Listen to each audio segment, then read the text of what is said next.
The last 7 years of the eagle. Prologue. The sky sometimes lit up with signs that ordinary human eyes could not understand. The stars aligned in a rare dance, lights that seemed to pulse like the beats of a cosmic heart, and the moon seemed to watch with a strange light, reminiscent of ancient prophecies. In those moments, those who listened to the divine voice knew that time was approaching a threshold. It was the beginning of the end of what the world knew, but also the beginning of a new order, an era in which human destiny would be tested like never before. The people of Israel, the woman in the wilderness, have always been at the center of this prophecy. In her was the hope of a world that did not give in to darkness.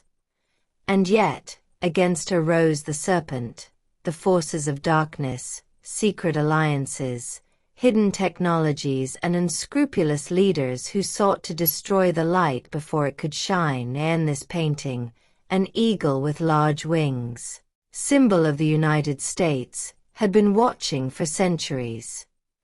Always by the woman's side, always ready to intervene, he represented protection, strength, and sacrifice. No one knew exactly when the hour would come to spread his wings and carry her into the wilderness, but that day was approaching with determined steps. The last 7 years were to be years of fire and trial. People would witness unprecedented conflicts, technologies of destruction and protection, surprising alliances and unexpected betrayals, moments of despair, but also moments of uninterrupted hope. In the midst of these times, the woman and the child of light, the discovery that promised to transform humanity, had to be protected. And so the world enters a period in which darkness and light will measure themselves at every step, and faith, sacrifice, and wisdom will decide who survives and who falls. These are the last 7 years, years that they will redefine destinies, test human limits, and demonstrate that sometimes even the most fragile hopes can shine in the midst of the storm. The journey of a humanity that learns that war, sacrifice, and faith are not just biblical stories, but lessons that can save or destroy the world begins. Contents. Chapter 1. The Sign in the Sky. Chapter 2. The Discovery in the Arava Valley. Chapter 3. The Red Dragon Coalition. Chapter 4. The Prophet in the Desert. Chapter 5. The Battle for Light. Chapter 6. The Victory of the Woman. Chapter 1. The Sign in the Sky. The night sky over Jerusalem had never been so clear. It was as if time had stepped back, and the veil between the seen and the unseen had thinned to transparency. That night, the silence over the city was not ordinary. It seemed charged, as before a revelation. Every breath seemed to bring the air closer to the sacred, and every heartbeat was like a call. Above the Mount of Olives, a small group of sages, astronomers, and rabbis sat gathered around an old restored telescope from the Mandate period. British. It was no ordinary event. 3 months earlier, one of the Israeli astronomers had discovered an unusual pattern in the movement of 3 important constellations: Virgo, Leo, and a cluster of stars that resembled a hungry dragon. The data did not coordinate with any modern astronomical simulation. Initially, the phenomenon had been overlooked as an error. But when it repeated itself, the same people understood that it was not a simple game of chance. That night, when everything aligned, Rabbi Eliam Ben Meir, one of the most respected Torah scholars and a man with a gaze as penetrating as moonlight, leaned into the telescope's lens. His eyes, accustomed to deciphering millennial mysteries, were filled with an emotion he had not felt since his youth. "The word is being fulfilled," he whispered. Revelation 12-inch, the woman wrapped in the sun. The stars are falling into place. Around him, the other rabbis murmured prayers. No one could remember the last time scripture had been so faithfully reflected in the sky. According to traditional Jewish interpretation, celestial signs were never accidental, especially when they were linked to prophecies thousands of years old. The phenomenon had a strange symbolism. A constellation resembling a woman seemed to be positioned under the intense sunlight, and a line of stars was shaped like a dragon approaching from the east. Moreover, near the constellation of Leo, several stars seemed to form a vague silhouette, almost imperceptible, but certain to the experienced eyes of astronomers, the shape of an eagle with outstretched wings. "The eagle," murmured one of the researchers. "But in scripture it is not just any eagle. It is the Great One." Those words floated through the air like a prophecy reborn. In the morning, as the first rays of the sun bathed the holy city in gold, the rabbis sent an official report to the government of Israel and requested an emergency meeting with the National Security Council. The document contained diagrams of rare alignments, precise calculations, and a spiritual interpretation, the beginning of a prophetic stage that the Jewish people anticipated, but that no one was truly ready to look ahead. The international community, however, laughed. Europe classified the phenomenon as ancient superstition wrapped in astronomical veneer. The UN refused to include the report in an official meeting. China called it esoteric propaganda designed to distract from the real tensions in the Middle East.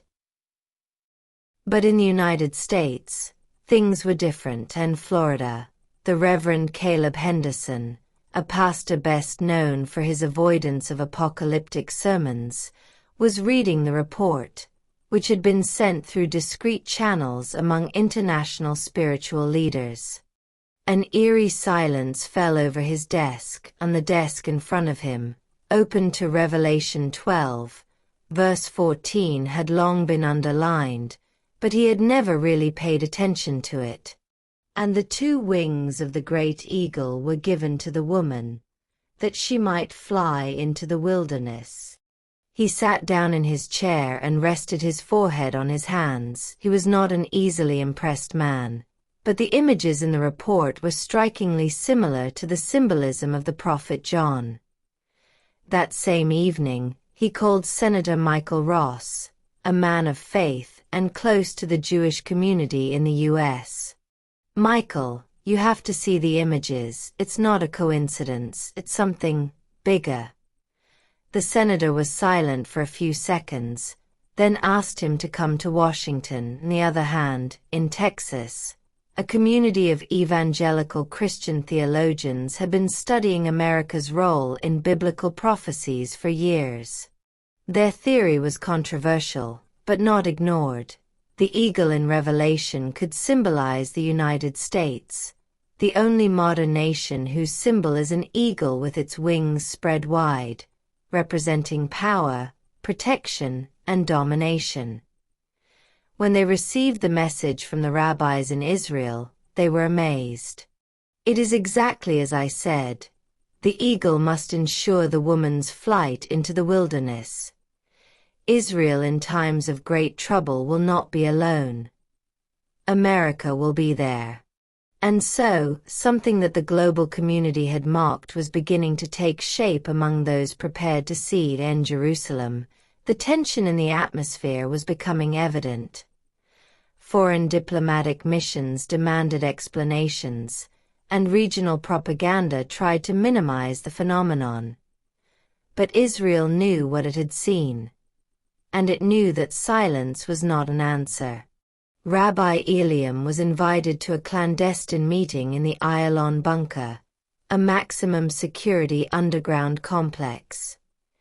Inside, he was greeted by generals, strategists, a former prime minister, and several representatives of the secret services. Rabbi Ben Meir, tell us about the sign. He opened the parchment where he had written down his calculations. It's not just an astronomical phenomenon, it's a call.A warning. Revelation 12-inch describes a cosmic confrontation and, at the same time, an earthly one. The woman is Israel. The dragon is the conglomeration of hostile nations. The child is our destiny, what we must protect.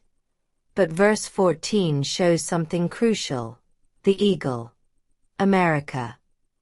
The generals looked at each other, uncomfortably. When a rabbi said such things, the situation was no longer just spiritual, it was geopolitical. You mean there's going to be conflict? No. The rabbi took a deep breath. They say judgment is coming, and protection. Both at the same time. Meanwhile, through unofficial diplomatic channels, some of the images of the sky reached the White House. The American president, a man with a complex agenda, initially views the phenomenon as a curiosity. But his special advisor, Sarah Moore, a woman of faith, educated at Harvard but raised in a family of pastors, insists. Mr. President, I am not asking you to believe in prophecies, I am only asking you to observe the patterns. And so, for the first time in recent years, the USA was preparing to take into account something that the modern world considered obsolete. Signs of the sky. In the following days, the world's televisions made jokes. European station headlined, Israel sees dragons in the sky. An American satirical channel commented, the eagle of the apocalypse has moved to Washington. But behind the scenes, panic was smoldering. Independent astronomical observatories confirmed the alignment. The recalculated astronomical time suggested that the phenomenon would not be repeated for another 900 years. In a world accustomed to the predictable, the rare became frightening. A discreet conference in the Negev desert. Rabbi Eliam met with 3 leaders of the American evangelical community. It was not an official event, but a spiritual one. The sky was clear, and the constellations still shone in the same configuration. Is this the beginning? Asked one of the Americans. Not the beginning of the world, the rabbi replied, but the beginning of the last 7 years of history as we know it. A heavy silence fell. And the eagle? Its role? It will fly to us. It will be our shield when the dragon opens its mouth against the woman, so says the scripture. The Americans looked at each other. One of them murmured, the USA is the eagle. It always has been. That same night, in Washington, Senator Ross and Reverend Henderson had a secret meeting with 2 members of the Defense Committee. We are not asking you to turn foreign policy into a prophecy, said the senator.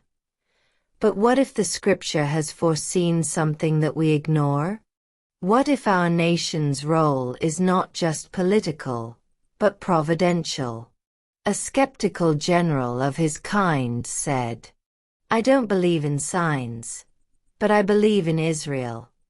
And I believe that when it is threatened, the whole world trembles. It was the beginning of a change. In Israel, the people were divided between skepticism and fear. Some looked to the sky as a divine warning. Others, as if it were a cosmic coincidence. But in a word, no one remained indifferent. An old rabbi said, it was not the sky that changed, we changed. And now the sky is telling us that it is time to look up again. The end of the night that would remain in history, the constellation of the eagle seemed to shine more intensely than ever. Its wings stretched, symbolically, over Israel, like a protective shadow. Rabbi Eliam raised his hands to the sky and whispered, "The sign has been given. Now the countdown begins." And in America, almost simultaneously, Reverend Henderson was saying the same thing in his office. "It is not an end.It is the beginning of our role. Thus ends the first day of the last 7 years, a day when the sky spoke, and only a few listened. The wind of change was felt across America since the first days after the sign appeared in the sky of Israel. Initially, the phenomenon had been considered only a topic, a sensation for social media and a few religious columnists. But as astronomical reports reached American institutions and spiritual leaders delivered increasingly urgent messages, one thing became clear: the United States was entering a new era in which geopolitics and prophecy intertwined, and the symbolism of the eagle regained its power in the halls of Congress, in newsrooms, on college campuses, and even in everyday conversations. More and more Americans began to talk about the providential role of the nation. It was an old concept, one that had been found in the founding doctrines of the Republic, but in recent decades had been buried under secularism and political pragmatism.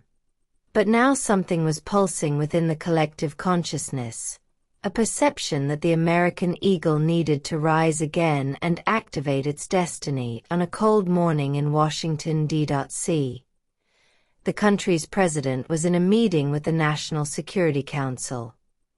Spread out on the table were documents on constellation alignments, classified military reports on Middle East tensions, and an analysis by an academic group on the role of biblical prophecy in the history of geopolitics. None of what was being discussed there would have seemed possible a few months ago. But now every detail seemed essential.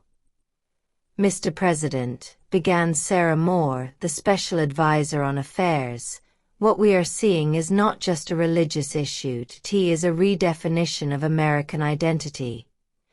The population is reacting, religious leaders are mobilizing, and Israel is looking to us. Whether the celestial sign is prophetic or not, the political effect is real." The president left his file on the table. "The question is, do we take on this role? America cannot become the prophetic arbiter of the world without consequences," a general in the room intervened. "With all due respect, Mr. President, regardless of what we believe, others believe. China believes that Israel is preparing something. Russia analyzes our weaknesses. The Middle East is boiling. If we ignore this context, we expose ourselves. If we use it, we strengthen our alliances." That moment, the USA was beginning to realize that what was happening could no longer be treated as a simple religious phenomenon. It was a geopolitical reality in full swing. At the same time, in the southern states, Sunday sermons were reaching historic audience levels. Pastors had spoken for years about the connection between America and Israel, but now the messages were gaining weight.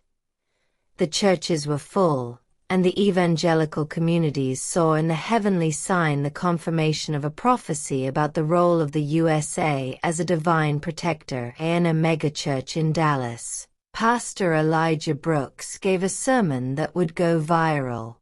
"If the woman of Revelation is Israel, then who else can be the eagle but America? Who else has spread its wings over the chosen people for decades? Who else has been its shield in moments of crisis? Us. This is our heritage and our destiny." The crowd erupted in applause. Thousands of people felt at that moment that America was not just a military power, but an instrument in the hands of Providence. The secular media tried to minimize the phenomenon, but it soon became impossible. Politicians, academics, and representatives of the secret services were invited on talk shows to discuss America's role in the prophecy. Some laughed.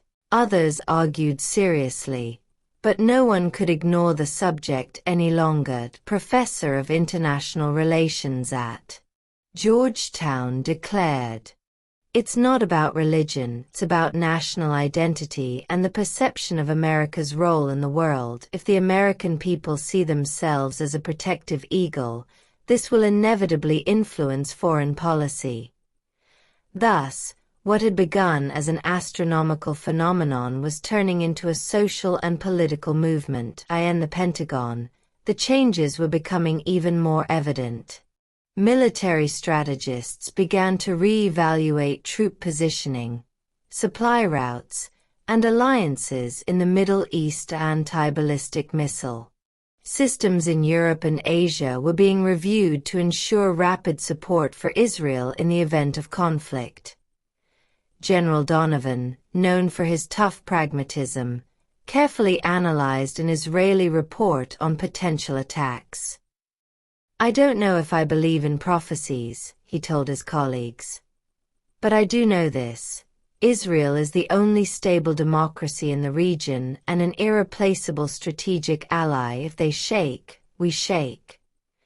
That day, the Pentagon approved a massive investment to modernize the Iron Dome system and for a new project called Aquila Shield, an American version of air defense adapted specifically for Israeli territory. Political changes also became evident in Congress. A bipartisan group, unusually united in the context of American political tensions, presented a bill to strengthen unconditional support for Israel. In his opening speech, Senator Ross said, "We are not asking for religious change, we are asking for recognition that America has a role to play in protecting the democratic light in the Middle East. History has given us wings, and now we must use them." The speech was broadcast live and reached millions of Americans. At the same time, the Secret Services were observing a radical change at the international level. Countries in the Middle East were adjusting their strategies. China and Russia were intensifying military cooperation in the region. Radical groups were issuing angry statements against the alliance between the eagle and the woman. A CIA analyst described the situation this way: "Prophecy works as a catalyst. Those who reject it fear it. Those who accept it prepare. And those who detest it will act against it." The event that definitively marked the awakening of the eagle took place on a rainy evening, during a press conference at the White House. The country's president, unexpectedly, made direct reference to the celestial sign. "It is not the role of government to interpret prophecies, but it is the role to protect freedom, justice, and our allies. The United States has had, throughout history, a moral calling. And when Israel is vulnerable, we do not stand aside. It is a historic duty and a strategic responsibility." The press was shocked. Some commentators said that the president had, biblically, foreign policy. Others said that the speech was the most sincere in recent years. But in Israel, the message was received as a divine sign. Rabbi Eliam Ben Meir, in a statement to Israeli television, said, "The eagle has already spread its wings. This is only the beginning." The sign from heaven was not ignored. Spiritual movements in the U.S. began to coalesce. From California to South Carolina, tens of thousands of people organized peaceful marches in solidarity with Israel. In some cities, synagogues and churches began to collaborate for the first time in history at joint prayer programs. A new expression appeared on banners and in speeches: "The eagle does not sleep." This phrase became the slogan of an ERAN secular and academic circles. Criticism was not late. Some were worried that America risked getting involved in a religious conflict. Others argued that ignoring the spiritual dimension would be a strategic blunder, because the peoples of the Middle East already saw the situation in prophetic terms. Thus, whether they liked these interpretations or not, they had become geopolitical realities. The weeks passed. The American administration began to restructure the diplomatic system. Experienced ambassadors were sent to Israel, Jordan, and Greece. Military installations in the Persian Gulf received additional equipment. For the first time since the Cold War, the U.S. activated a secret protocol that provided for the mobilization of special resources in the defense of Israel in the event of a massive assault. Strategists had called the new stage Operation Eagle Watch. One night, after a long meeting at the Pentagon, Sarah Moore climbs onto the roof of the building, accompanied by General Donovan. "Do you think it's all just politics?" she asked. The general looked up at the cloudy sky. "I don't know if it's prophecy, but I know the world is changing. And I know the Eagle has been through storms before." Sarah closed her eyes and said, "I believe this is the beginning, and that America has been prepared for this moment since its founding." In Israel, news of the transformations in the United States was spreading rapidly. Rabbis were consulting, political leaders were increasingly connected to Washington, and the population was sensing something unexpected. They were not alone. Rabbi Eliam, looking up at the sky one Shabbat evening, said quietly, "The woman is still threatened, but the eagle is waking up." And so, in the silence of that night, two destinies, one ancient and one modern, began to intertwine irrevocably. The last 7 years of humanity were opening their American chapter, and the eagle, once asleep, was once again spreading its wings over the world. He dawned on a hot morning of summer, when the light rose over the Judean hills like a golden mist. Israel was waking up to a reality it had felt for months. Geopolitical pressure was tightening around its borders like an iron ring. It was not a new threat.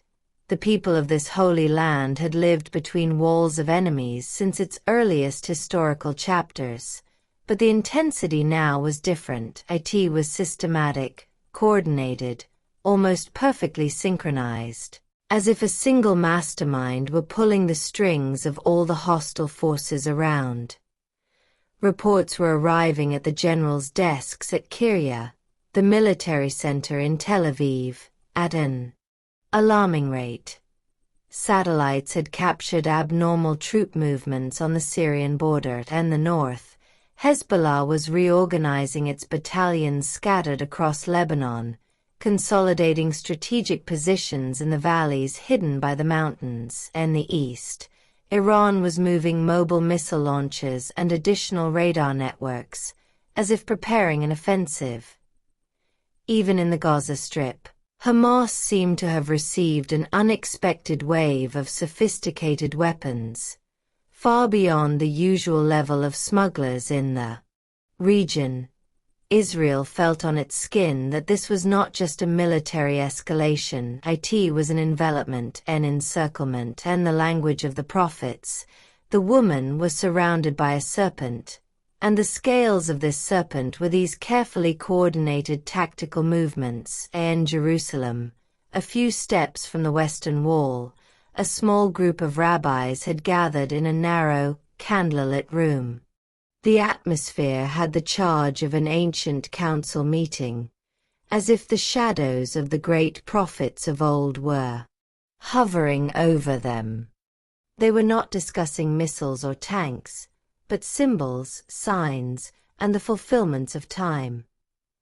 Rabbi Yaakov ben Shlomo, an old man with a snow-white beard, held in his hands a well-preserved scroll, a copy of the text of Revelation 12, translated and commented on by generations of Jewish scholars. Finally, this chapter, written by John, had long been viewed with caution in the Jewish tradition, but the times now forced them to reread it with wide eyes. "The woman clothed with the sun," murmured the rabbi, touching the parchment. "And the serpent that wants to devour her child. But the serpent attacks the woman herself, and she flees into the wilderness, not by her own strength, but with the help of the other." "There are too many signs, too precise." One of the younger rabbis, Yuval, looks up. "Do you mean to say that we are living in this time today? That what we see at the borders is the beginning of the final assault?" The old man made a calm gesture. "We never rush to conclusions. But Israel has been the woman from the beginning of its history. Every time the light was to be born, darkness rose to drown it. But now the darkness does not come from one direction, but from all." Silence falls in the room. Then, one among the rabbis, the alignment of the sky in the previous chapter was brought up, a sign that the international community had dismissed as a mere astronomical curiosity. But in Israel, the sign was interpreted differently. Not as a cosmic coincidence, but as a warning. "If heaven has spoken, then the world must listen," whispered Rabbi Ben Shlomo. "But the world is not listening. And perhaps it doesn't want it." On the border with Syria, Israeli soldiers patrolled with tense vigilance. Tonight, the Golan Heights seemed like a sea of shifting shadows, every valley a potential infiltration point and underground bunkers. Officers watched drones that flew silently over enemy fortifications. The soldiers were used to tension, but this period was beyond even the most experienced. Captain Aaron Weiss, a veteran of several conflicts, watched the infrared images on the monitor. Small groups of Syrian soldiers constantly changed positions, as if performing a well-rehearsed dance. Their movements were not chaotic, but disciplined, clear sign that they were receiving precise, centralized orders. "They're not just preparing," Aaron said in a low voice. "They're waiting for a signal, a synchronization." Another officer asked, "With whom?" "With everyone else," he replied without looking away from the screen. The chain was tightening. And indeed, the chain was tightening. Beyond the visible borders, in the laboratories of Tehran, Iranian engineers were working on the final calibrations of new hypersonic missiles. In southern Lebanon, Hezbollah was consolidating its underground depots. In Gaza, militants were testing automated drone traps. They all moved like parts of a much larger organism, with one goal in mind: the strike. But what worried Israel most were not the hostile forces themselves, but their perfect coordination. Never in history had these groups cooperated so effectively. The conflict between the Iranians and the Syrians, the internal pride in Hezbollah, the rivalries in Gaza, all had suddenly disappeared. It was as if someone had turned an invisible key and all the mechanisms had been set in motion with a somber harmony. The atmosphere in the Israeli Prime Minister's office was burning. Although he tried to maintain his composure in front of the public, inside he felt the colossal pressure of the moment. On the table were reports from Mossad, IDF, and SIS, all indicating the same thing. Israel was surrounded and exposed. "We are beginning to return to the prophets," said the head of Mossad in a cold voice. "When espionage and military analysis can no longer explain everything, We appeal to ancient wisdom. The Prime Minister looked at him carefully. You mean what we are experiencing is not just geopolitics? Mr. Prime Minister, said the head of Mossad, bowing slightly, no one can ignore the reality. What is happening is so similar to Revelation 12 that silence becomes dangerous. That moment, the advisor for international relations intervened. We have the support of the USA. The president is more determined than ever. If the woman is threatened, the eagle will intervene. The Prime Minister closed his eyes for a moment. The US was strong, but it too was experiencing internal tensions. However, if the eagle was waking up, as reports of profound changes in American policy suggested, then Israel had a chance. On the streets of Jerusalem and Tel Aviv, people felt without exactly understanding. The atmosphere had become heavier, more charged. Mothers looked at the sky differently. Old people spoke in low voices in the squares. And although life went on, every invisible antenna of the Israeli soul vibrated in tune with the approach of a huge storm. At a Tel Aviv cafe, a young journalist, Eitan Rosen, was writing down his observations. He followed every military report, every political speech, and every international controversy. The encircled woman is not just a biblical metaphor, but our geopolitical reality, he wrote.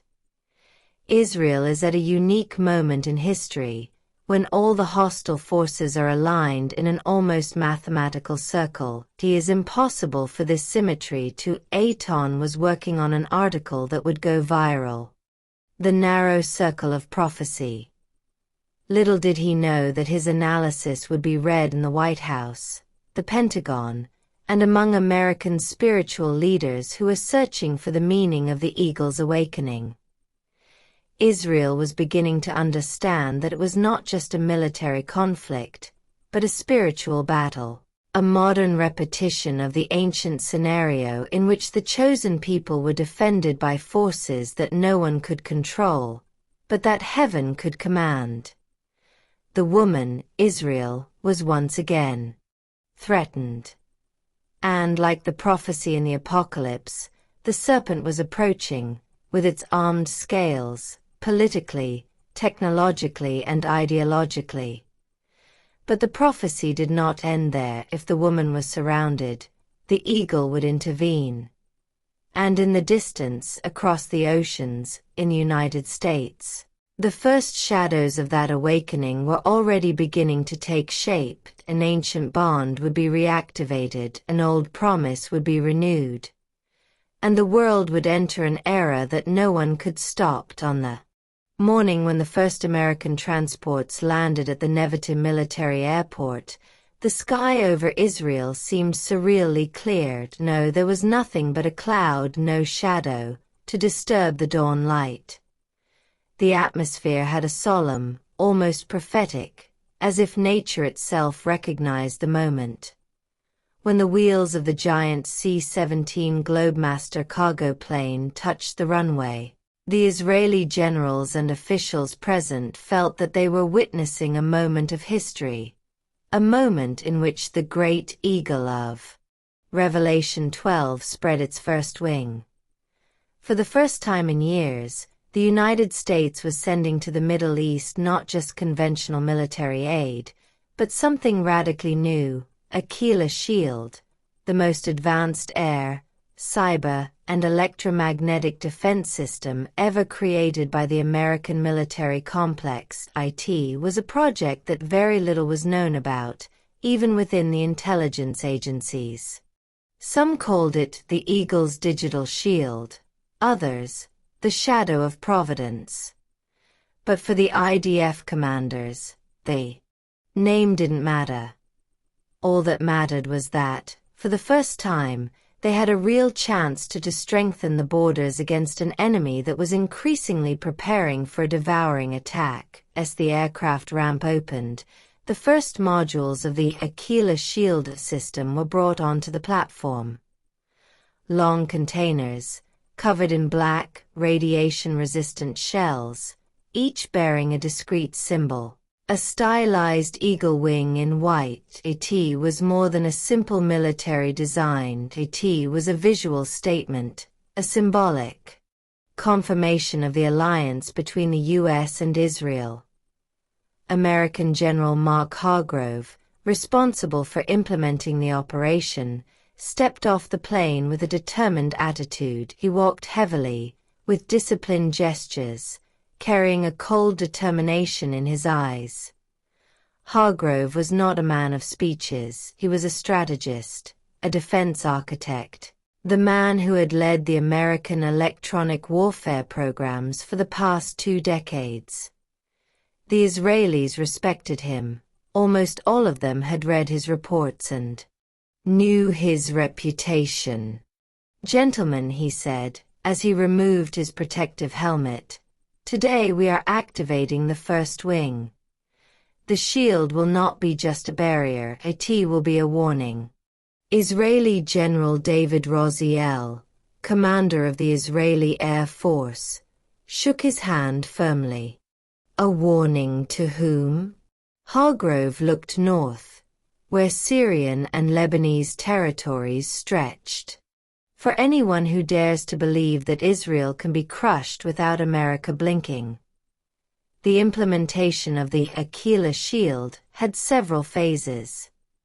The first was the installation of the physical infrastructure: mobile radar towers, jamming systems, defensive laser platforms, and cyber nodes connected via American satellite. Each component was designed to work in harmony with already existing Israeli technology, such as the Iron Dome, David's sling and arrow. But the Aquila shield was something else. It was a symbiosis of cyber defense and air defense, capable of creating an invisible zone around an entire region, a smart dome. Unlike traditional shields, it could anticipate attacks before launch, penetrating the enemy's communication networks and blocking commands right at the source. In an underground room in Kiryat, Tel Aviv, Israeli officers watched in fascination as American and Israeli teams worked side by side on the screens in the gigantic sky. The bright dots of the Aquila shield nodes were visible, synchronizing in real time with the American military satellites. Each dot represented an eye, an ear, a sense of the system. When they were all connected, the map was flooded with a blue-white aura. "We have entered the alignment phase," announced Hargrove. "Soon, Israel will be practically blind and mute to enemy drones and missiles." "What percentage of coverage do we have?" Roziel asked.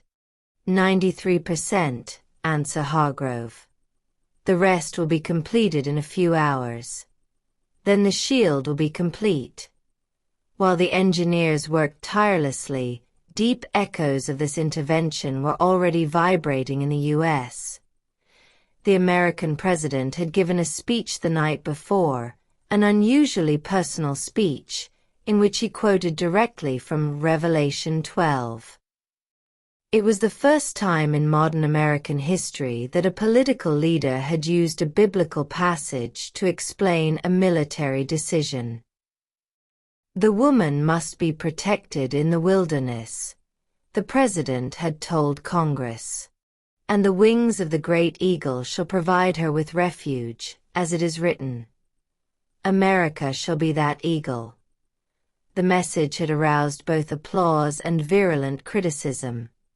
Some accused him of using religion in politics. Others said that America was assuming a prophetic role that exceeded it. But most Americans felt, deep down, that they were living in times greater than their own, times in which the moral choice was clear. Among American churches, both evangelical and Protestant and Catholic, the president's message had become a main topic. People saw in it a sign that prophecy was beginning to take shape in American Jewish communities. The reaction was even deeper. For the first time in many years, the connection between the United States and Israel seemed to take on the dimension of an old promise, as if from beyond history and the northern border of for Israel, the effects of the Achilles shield became visible from the very first hours. Hezbollah drones, used to spy on the terrain, began to fall one by one, like insects struck by an invisible force. Their signal faded before reaching the operators. Young Hezbollah commander, named Hashem Rod, watched the repeated falls with amazement. "What's happening? Why don't we have control?" he asked nervously. The technician, sweating and pale, raised his arms in a sign of helplessness. "There's no interference signal coming. It's as if the drones are entering a vacuum zone. It's as if they disappear." Rod pounded the table with his fists. "The American shield has begun in Israel." Reactions were mixed. For the population, the activation of the shield felt like a sigh of relief.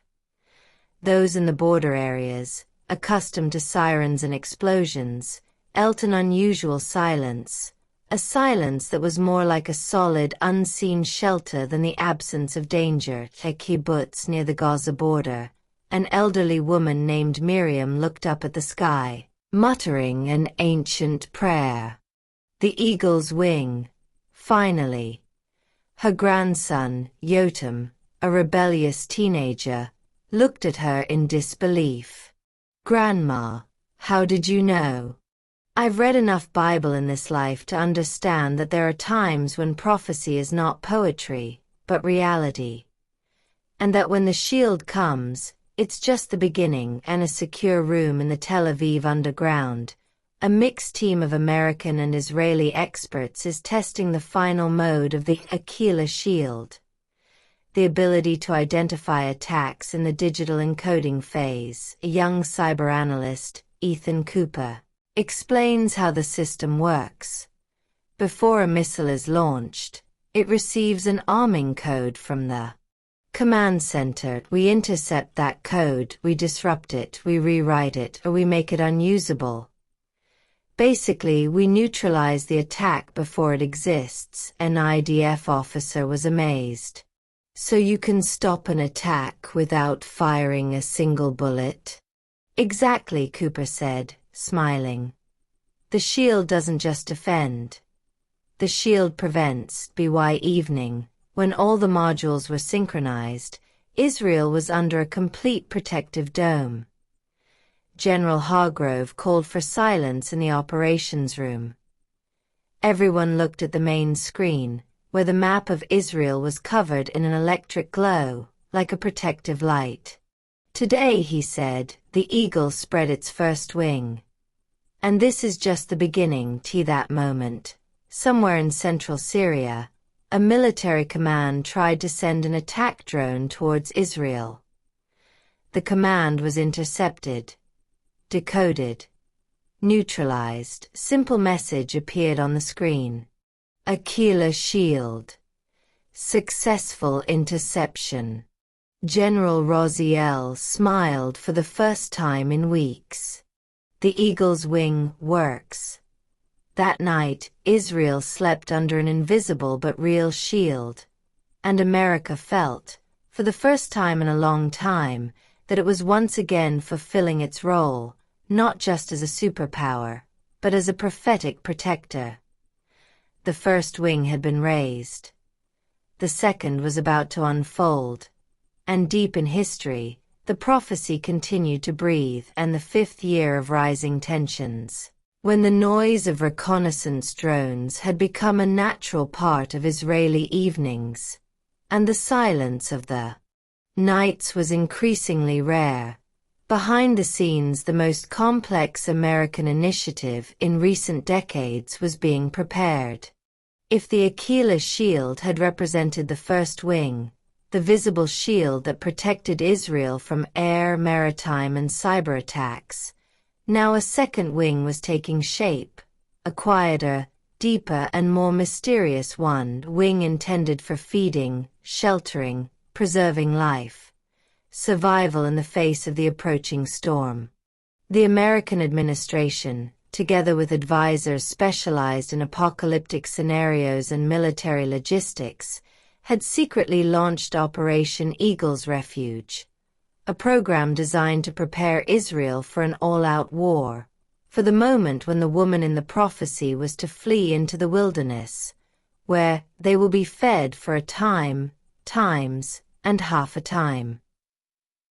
But this wilderness, as the leaders would discover, was no longer a wilderness, but a technological space, built underground, on the border between necessity and modern miracle. It all began with the discovery of an old American project, abandoned for decades. A network of bunkers built in the Middle East during the Cold War. Most were ruins, but their foundations offered something precious. Ideal locations to erect new desert dwellings. American and Israeli engineers worked side by side, night after night, in structures buried beneath the sands of the Negev, in the Judean mountains, and in strategic areas near the Jordanian border. No one in the civilian population knew the true extent of the project. Officially, these bases were geological research centers, or climate monitoring stations. Unofficially, they were intended to shelter hundreds of thousands of people during the darkest moments of recent history. The U.S. did not just provide military support, they provided time, life, supplies, food. The Eagle's second wing took shape through tunnels longer than any modern structure built in Israel up to that time. Some stretched for tens of kilometers, with multiple levels and rooms dedicated to food production under artificial conditions. Aeroponic gardens, algae farms, fully robotic warehouses, and food processing areas. American engineers had brought technologies originally used on NASA orbital stations: ozone generators, water filters capable of cleaning billions of liters annually, and humidity condensation systems that transformed the dry desert air into a stable source of water. The Israelis watched the project with amazement. In the hidden synagogues of Jerusalem, rabbis debated the spiritual significance of this plan. Was this the prophesied wilderness? Was God working through the hands of the modern eagle? Some saw it as a blessing, others as a warning.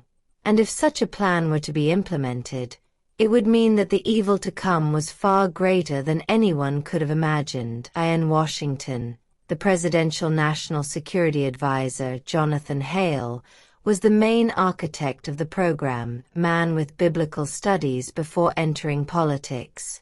Hale believed that America had a predestined role in the final years of history. He assembled a mixed team, made up of military personnel, engineers, evangelical pastors, and Israeli experts. Together they built what would become the second wing to feed the woman, protect her during the tribulation. The bunkers, however, were not the only part of the program. Perhaps the most controversial component was the Desert Ark, an underground fleet of magnetic trains that could quickly move the population from exposed areas to secret shelters. The trains ran at depths of over 150 meters, unseen by enemy satellites, and were capable of transporting thousands of people per hour. Only a few Israeli generals and the President of the United States knew the entire system. In parallel, the USA implemented a unique food program, Seed Vault Sinai, a huge genetic archive of seeds, stored in climate-controlled underground areas in the Negev, intended to ensure the restoration of Israeli agricultural crops in the event of total collapse. American specialists brought samples of the most resistant plants grown on the territory of the United States, corn modified to grow in almost uncultivable soils, wheat capable of withstanding extreme temperatures, soybeans adapted to short harvest cycles. Also, hundreds of thousands of DNA samples from domestic animals, sheep, goats, cattle, even fish, were stored in cryogenic containers. And Tel Aviv, the Minister of Defense Israeli, Eliad Ben-Ari, acknowledged that never in history had Israel received such sophisticated aid. "The eagle does not just give us protection," he told a small military committee. "It gives us life after the storm." The general public, none of this was visible. But there was a sense of foreboding in the air. Something was brewing.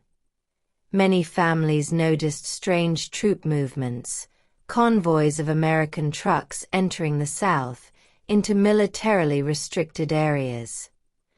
Rumors began to circulate that Israel was digging new cities underground, that the Americans were preparing a massive resettlement, that a colossal war was closer than people thought. One evening, at a military station in the Negev, Jonathan Hale and Israeli General Miriam Oren were looking at plans for a new, underground cathedral, an enormous hall designed to house 40,000 people. "Do you think that's enough?" Hale asked, his voice filled with the weariness of the past few months. Oren looked at him with the dark eyes of a man who had seen many wars. "Enough. Nothing will be enough. But what you do, this changes everything. Without these bases on that day, we wouldn't have a chance." "It's the second wing," he murmured. "The one that nourishes. The one that gives the prophecy time to unfold. And after that? After that, it is no longer our role. Only the one above." As the project progressed, tensions in the Middle East were rising. Iran began testing long-range missiles. Groups in the north were receiving new weapons. In secret, Syria and an Eastern power were discussing an unprecedented military pact. In Israel, the Prime Minister was making increasingly firm statements. "We are not alone. The woman will not be left to the serpent." Few understood the biblical allusion, but those who did felt a cold shiver. The eagle's second wing was now almost complete. The bunkers, the trains, the food centers, the seed reserve, the resettlement programs, the NASA technologies adapted for survival, all were ready to be activated at the first sign of catastrophe. And yet, in all these colossal preparations, the most important element was invisible: trust. America was sending Israel the message that, regardless of the chaos that was to come, it would not was giving up its prophetic role. A geopolitical relationship was silently becoming a spiritual one. The second wing was a silent promise. When the time came to flee, the desert would receive you. And there you would be. Tea was food for the body, but also for hope. And once this wing opened, history could no longer be stopped. Dawn on a cool autumn morning, when the Jerusalem sky was tinted with pale gold, an unusual delegation gathered in the basement of the National Library. There, in a room hidden from the public, rabbis, biblical historians, and a few Israeli experts in astronomy and ancient chronology had met to analyze what, until then, had been considered only a symbol. The expression, "a time, times, and half a time," in Revelation 12, but the world had changed. The borders were shaking. America had entered a prophetic resettlement. Heaven itself had spoken through that rare alignment seen in chapter 1. And the rabbis sensed, with a precision that tradition had given their people, that this was no longer the time for abstract interpretation. This was the time for decipherment. The rabbis leading the research were men whose entire lives were dedicated to the sacred texts. Among them stood out Rav Ariel Shomron, considered one of the most influential thinkers of his generation, a man with a penetrating gaze and a quiet voice, as if his words came from another time. Also present was a figure rare in such gatherings, Uriel Byron, a specialist in the Qumran manuscripts, whose studies of the Enochian calendar had been recognized globally. All were aware that this chapter of history carried a weight that even past conflicts could not match. A time, times, and half a time, began Rav Shomron, looking up from an old scroll. This verse appears not only in Revelation, but also in the book of Daniel. It is the same expression, the same mystery. And in both contexts, it represents a prophetic period marked by judgment, protection, and separation. Separation. Uriel asked. Yes, between light and darkness. Between those who understand and those who refuse to see. And the table were diagrams, chronological tables, Masoretic texts compared with Greek translations, astronomical calculations, and documents brought by American advisors who had been invited as observers. Among them was the American pastor Daniel Crow, a calm man who had come as a representative of influential evangelical circles in the USA, convinced that the role of the eagle in prophecy was about to be fully manifested. There are 3 possible interpretations of prophetic time, Uriel explains. Either it is literal years, or prophetic cycles, or symbolic multiples that represent extended historical periods. But the sign in the sky changes everything, Crow intervenes. This is the first time that an astral alignment corresponds so exactly to the description in Revelation. This alone shows that the text is no longer speaking of a spiritual model, but of a concrete period. And then, asked an Israeli general present, "What does this mean for us?" Rav Shomron closed his eyes for a moment, as if listening to a silent voice. "It means that time has begun." The whole fell silent. The air seemed to have become heavy. According to the analyses presented, a time, times, and half a time represented a period of 7 years. A time, 1 year. Times, 2 years. Half a time, 3.5 years. Their total, 7 symbolic years, often found in prophecies related to trials, judgment, and spiritual separation. But it was not the passage that was decisive, but the prophetic conjunction, the sign in the sky, the unprecedented geopolitical tensions, the re-establishment of America as a prophetic protector, the activation of the 2 wings, the shield, and the food. All of these, put together, formed what the rabbis called the silent decree. In the next few minutes, the discussion turned into an intense examination of history. Scholars and spiritual leaders reviewed similar periods in the past: the Babylonian exile, the Roman invasion, the founding of the State of Israel. All had had signs, warnings, periods of preparation. But none had had such clear biblical symmetry as this one. "Notice one detail," he said. Uriel. "The woman flees into the wilderness. But she does not flee before giving birth. That is, the people go through a pain, through a transition. Something is born, but the whole world does not understand. The sign has been seen. The period has begun. Now comes the hardest part, the splitting of the world. What does splitting mean? Asked one of the American advisors. A demarcation, replied Rav Shomron. The paths will part.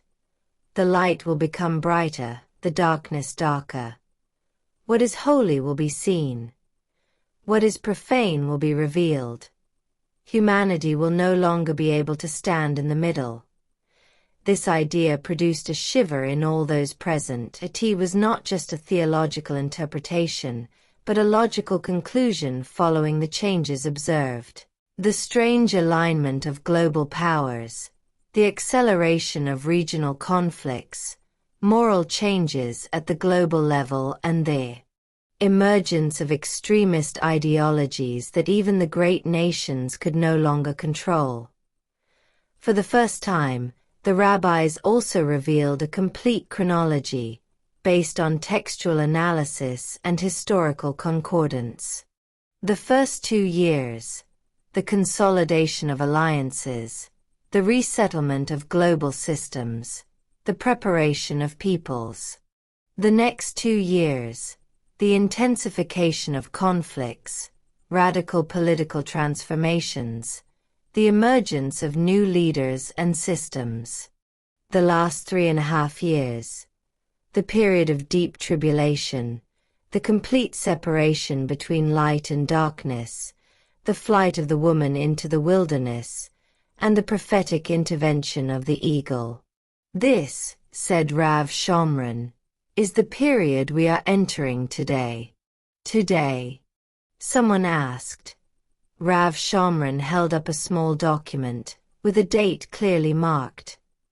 The sign in the sky appeared 7 days ago. In our tradition, a sign is not a future warning. It is a present declaration. If the sign has been seen, the period has begun.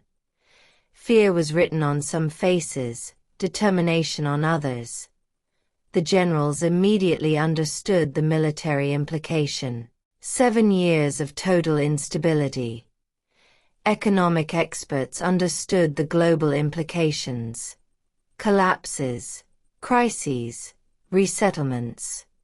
And American advisors knew that the role of the United States was only now beginning to be fully manifested. In Washington, the president had already announced a reassessment of international relations, declaring that the United States will stand steadfastly with Israel in the years to come, regardless of the cost. His words now carried prophetic weight. In the weeks that followed the meeting, the rabbi's interpretation quietly spread through government circles. In Israel, secret meetings were held with military leaders, where the prophetic 7-year calendar was discussed. In the U.S., the White House's spiritual advisors conveyed to the president their conclusions. Humanity had entered a stage that no political treaty could stop. At the global level, the nature of this period began to be felt through a subtle but profound change. Light, good people, moral leaders, initiatives of peace, movements for justice, seemed to intensify, to shine unexpectedly. At the same time, darkness, corruption, violence, lies, dark alliances began to manifest themselves without shame, as if they had received permission to show themselves. In schools, teachers observed a strange division among students. Some turned to spiritual values, others to nihilism. In the media, truth and misinformation separated into 2 different worlds, without an intermediary. In society, people were moving away from each other, not through hatred, but through irreconcilable differences in moral vision. This was the demarcation that the rabbis had spoken about. It was not a punishment. It was a process in which humanity was divided, not by nations, but by light. On the last day of the analysis session, Rav Shomron uttered the words that later became the foundation of the global understanding of this period. 7 years are not a condemnation. I am a path that God allows the world to make for itself. The light will be seen. The darkness will be seen. Then the world will be judged for what it has chosen. The second wing of the eagle had already been spread in the previous chapter. Now in chapter 6, the calendar began. 7 years. Time, times, and half a time. Humanity had entered its prophetic hour. And the world would change forever. Chapter 2. The discovery in the Arava Valley. In the 3rd year of the prophetic period, the year that the rabbis had called the year of birth, the moment when something new, luminous, and radical would emerge, Israel made one of the most unexpected discoveries in human history. It was a discovery that did not emerge from sophisticated laboratories in Tel Aviv or Haifa, nor from the ultramodern technological institutes of the army, but from a place that seemed, at first glance, completely unimportant. The Arava Valley, a dry, harsh, seemingly inert expanse between the Dead Sea and Eilat. For decades, the Arava Valley had been known for its salty soils and its mineral silence, interrupted only by the occasional wind that brought the harsh smell of the desert. There, on the border with Jordan, a team of Israeli geologists had been sent to monitor seismic activity. After that, recently several unusual vibrations had been recorded in the basement. Initially, the army had suspected tectonic movements, but their rhythmic nature suggested something else. Something artificial or unexplained. Dr. Noam Hadar, a quiet researcher, passionate about mineralogy and known for his stubbornness in following all leads, even the seemingly absurd ones, led the expedition. Alongside him was Layla Ben-Gurion, an engineer specializing in the analysis of natural energies and electromagnetic fields. Together with a small team, they began drilling at a point where they had detected a constant signal, of low intensity, but perfectly stable. What we have here, Layla said in front of the devices, does not resemble any known natural anomaly. It is a clean, repetitive wave, almost organic. On the 12th day, at a depth of almost 200 meters, the drill hit something unusual. Not rock. Not sand. Something of an impossible density. When they extracted the first fragments, the entire team was speechless.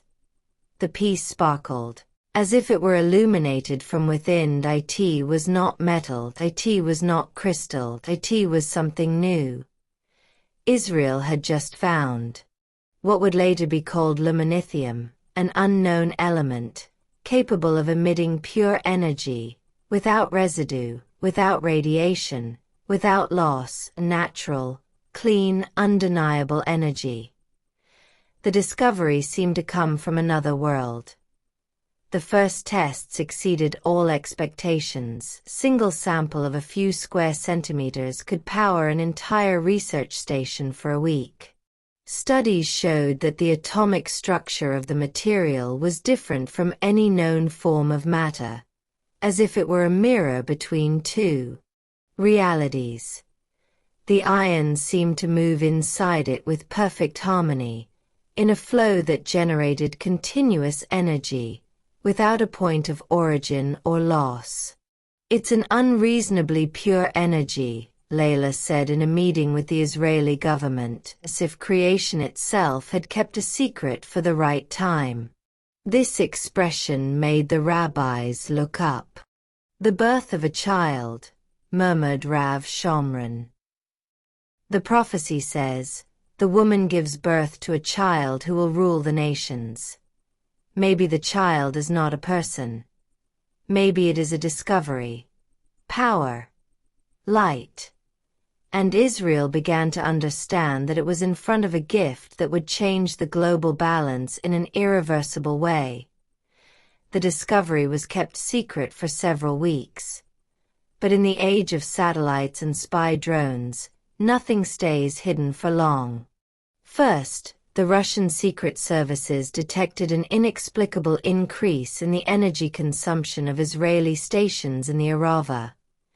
Then China noticed massive military transports in the area. Iran intercepted an encrypted Israeli military transmission that included the term Source 7 energy. Soon, the world was on edge. Nations began to ask questions. What was happening in the Arava? Why was Israel restricting access to an otherwise peaceful region? Why had state-of-the-art American equipment been relocated to the area less than 24 hours after the discovery? As geopolitical tensions mounted, the U.S. reacted immediately. The U.S. president sent a secret delegation from the Department of Energy, but the real reason was much deeper. Washington understood the prophetic implications of the discovery. If the woman was Israel and the eagle was the U.S., then the child had to be protected at all costs. Jonathan Hale, architect of the Aquila Shield and Eagle's Refuge programs, was the first American to see the luminescent as he held a small piece in his hand. His palms trembled. An energy that can change everything, he murmured. Yes, Layla replied. But also an energy that the world would be willing to die for. And then the unseen battle began in the UN Security Council. Tensions immediately erupted. Russia demanded international access to the resource, discovered in disputed territory, hinting that Arava near the borders could be under joint control. China demanded a global investigation, declaring that no resource with planetary potential can be monopolized. Iran accused Israel and the U.S. of plotting world and threatened retaliation. You have found the weapon that will decide the future of the world, the Iranian ambassador declared. No nation has the right to possess such an advantage. But Israel knew that this was not a weapon. It was much more. It was an energy that could power entire cities, stabilize global networks, stop climate crises, eliminate dependence on oil and gas, pacify, or destroy the economy of any rival nation. In a world already divided between light and darkness, the discovery was not just technological, it was moral. And the world was divided into two camps. The camp of light, led by the US, Israel, and a few allied states, which saw the energy as a blessing. The camp of shadow, made up of authoritarian nations, states in crisis, or radical groups, which perceived the discovery as a threat to their hegemony. In less than 2 months, the Arava had become the center of the planet. Tensions reached their peak when an unknown drone attempted to penetrate the security perimeter in the Arava Valley. The American Aquila Shield systems intercepted it at the last moment. Its explosion was heard as far as Beersheba. Then Israel understood that the time for secrecy was over. In a conference broadcast live around the globe, the Israeli Prime Minister announced, "We have discovered a form of energy that can change the future of humanity. We will not share this resource with hostile regimes or nations that threaten world peace. This energy is not a weapon, it is a gift. And a gift must be protected." That same evening, the streets of Tehran, Moscow, and Beijing were filled with protests. In some countries, violent riots broke out. Some demanded access, others feared global imbalance, others took advantage of the unrest to generate chaos. In the center the storm was raging. Israel remained calm, and the U.S. spread its protective wing even wider. Behind closed doors, the rabbis were discussing again. The birth of a child, Rav Shamran was saying. The child is light. Pure energy, a gift of time, a gift of prophecy. But every birth attracts an enemy, Uriel added. And a child desired by the light is hunted by darkness. Near Rava Valley, Dr. Noam Hadar now looked at the new research center that had sprung up there almost overnight. Protected by American drones, Israeli patrols, and advanced camouflage technologies. Do you think this discovery was a coincidence? Layla asked. Hadar shook his head. No, nothing is a coincidence. But we can't control how the world will react. Layla took a deep breath. We must protect the child. And at that moment, a silent truth settled in the hearts of all involved. The discovery in Arava was not the end of a search, it was the beginning of a battle. Because in the 3rd year, the child was born. And all the nations wanted him or hated him. And with this discovery, the prophecy accelerated. The world had entered the 2nd stage of the 7 years. And light and darkness began to fight not for territories, but for the future of humanity. The discovery in the Arava Valley changed the vibe of Israel forever. First, news of the new form of energy had been treated as a mere scientific innovation, a possible technological revolution for which the nations of the world were preparing to negotiate, buy or steal. But as information filtered out of the secret laboratory where this mysterious source of pure light had been isolated, the rabbis, sages and prophets who watched over Israel's spiritual destiny began to feel something else. A biblical thrill, an inner recognition of a reality announced thousands of years ago.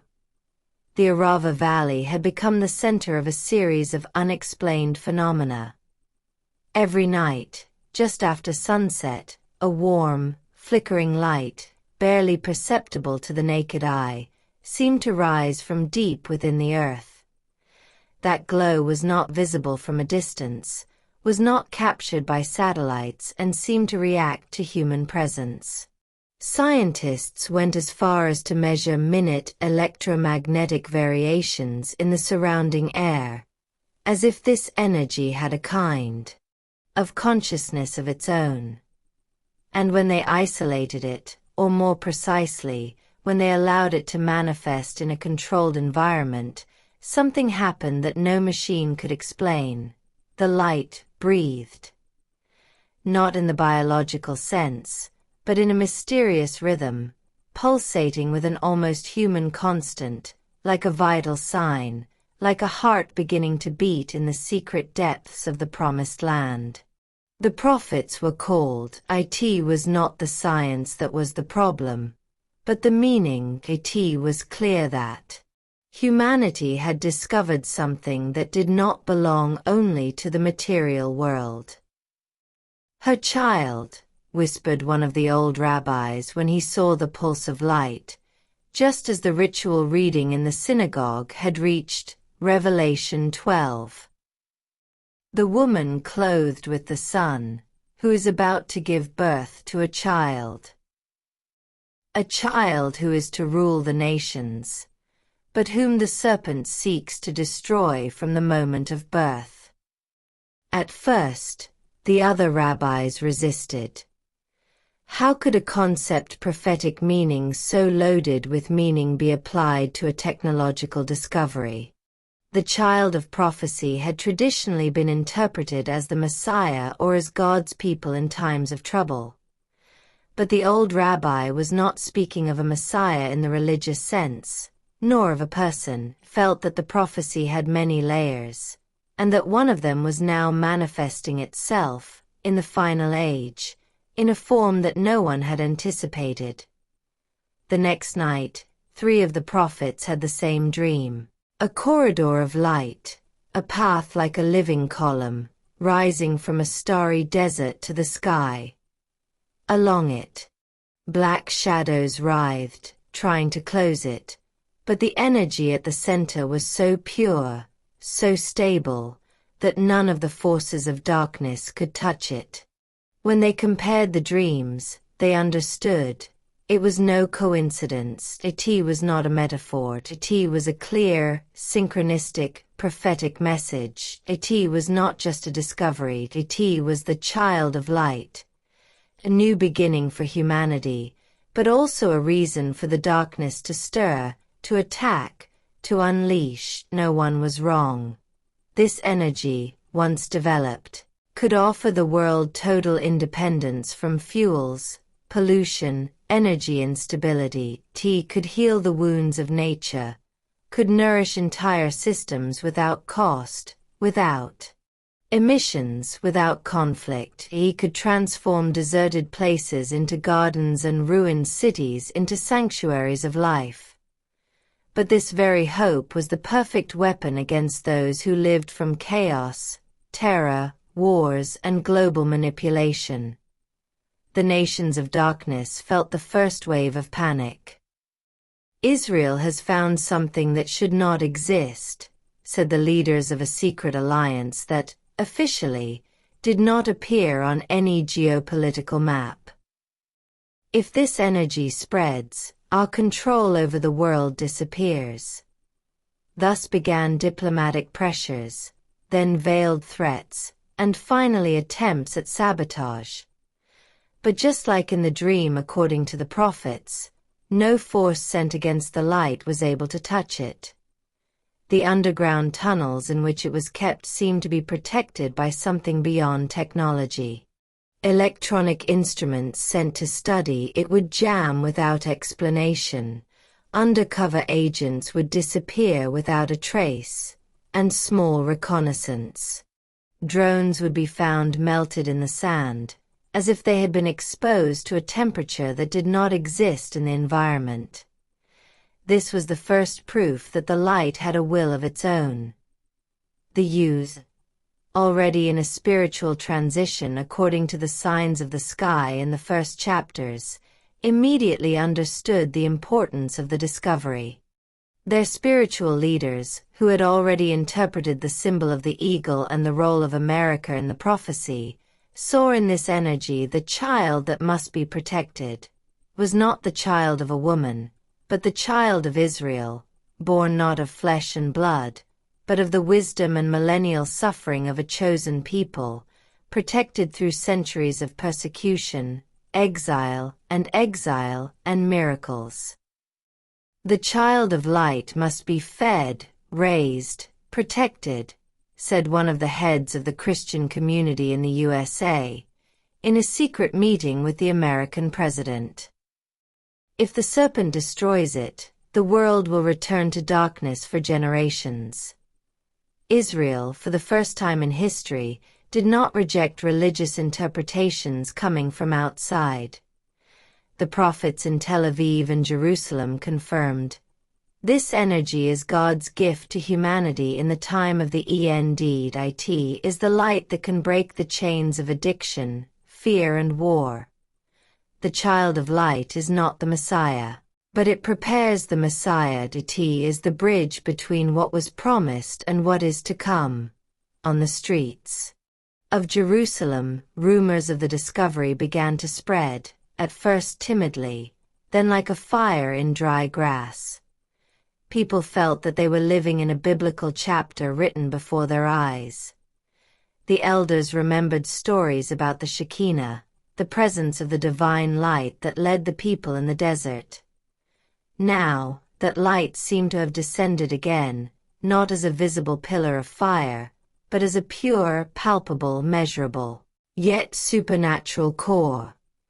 The nations, however, did not see it the same way. For them, the energy of light was a potential weapon, power that could change the global balance, pushing Israel and the USA into a dominant position. Thus, the dark alliances began to reorganize.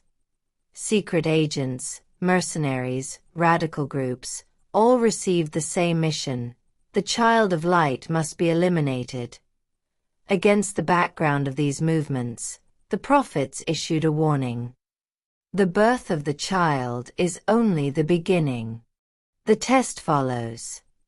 Israel now knew that it could not develop the energy in peace. Any step forward would be paid for with blood, with resistance, with sacrifices.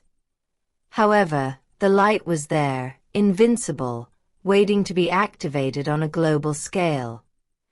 When the research team succeeded, for the first time, in creating a stable miniature of this energy, a seed of light, the entire laboratory was flooded with a wave of gentle warmth, like a hug.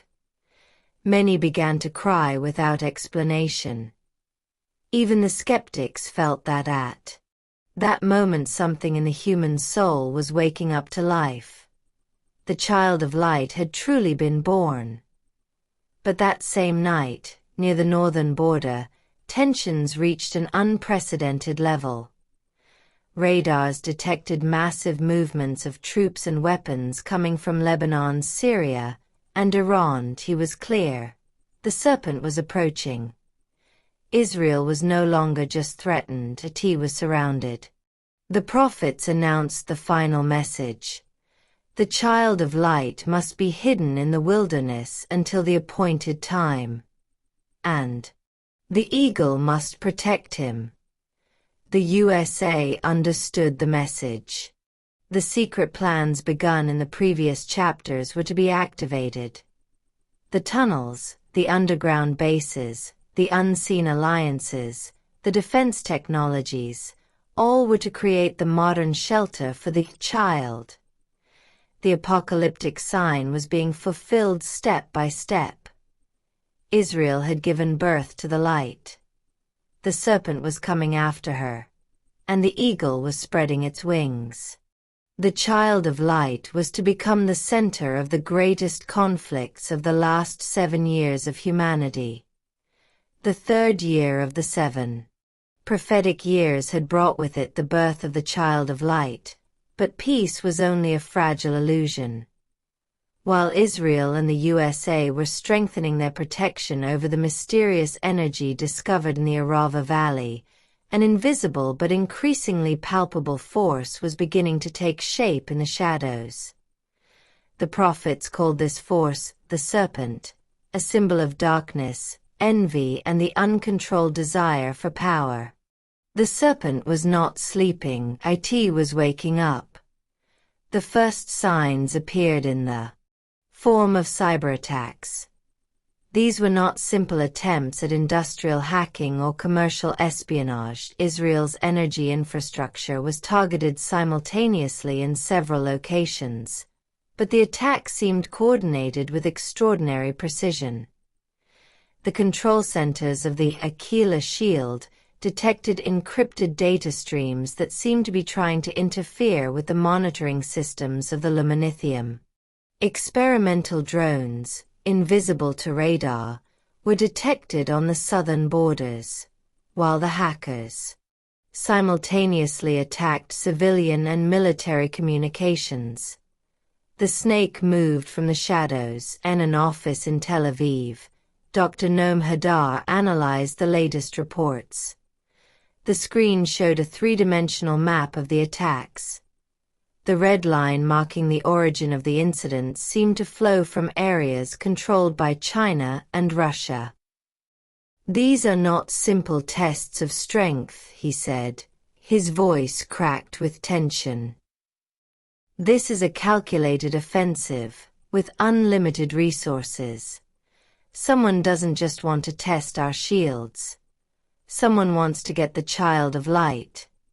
Layla Ben-Gurion, next to him, was studying the energy flow.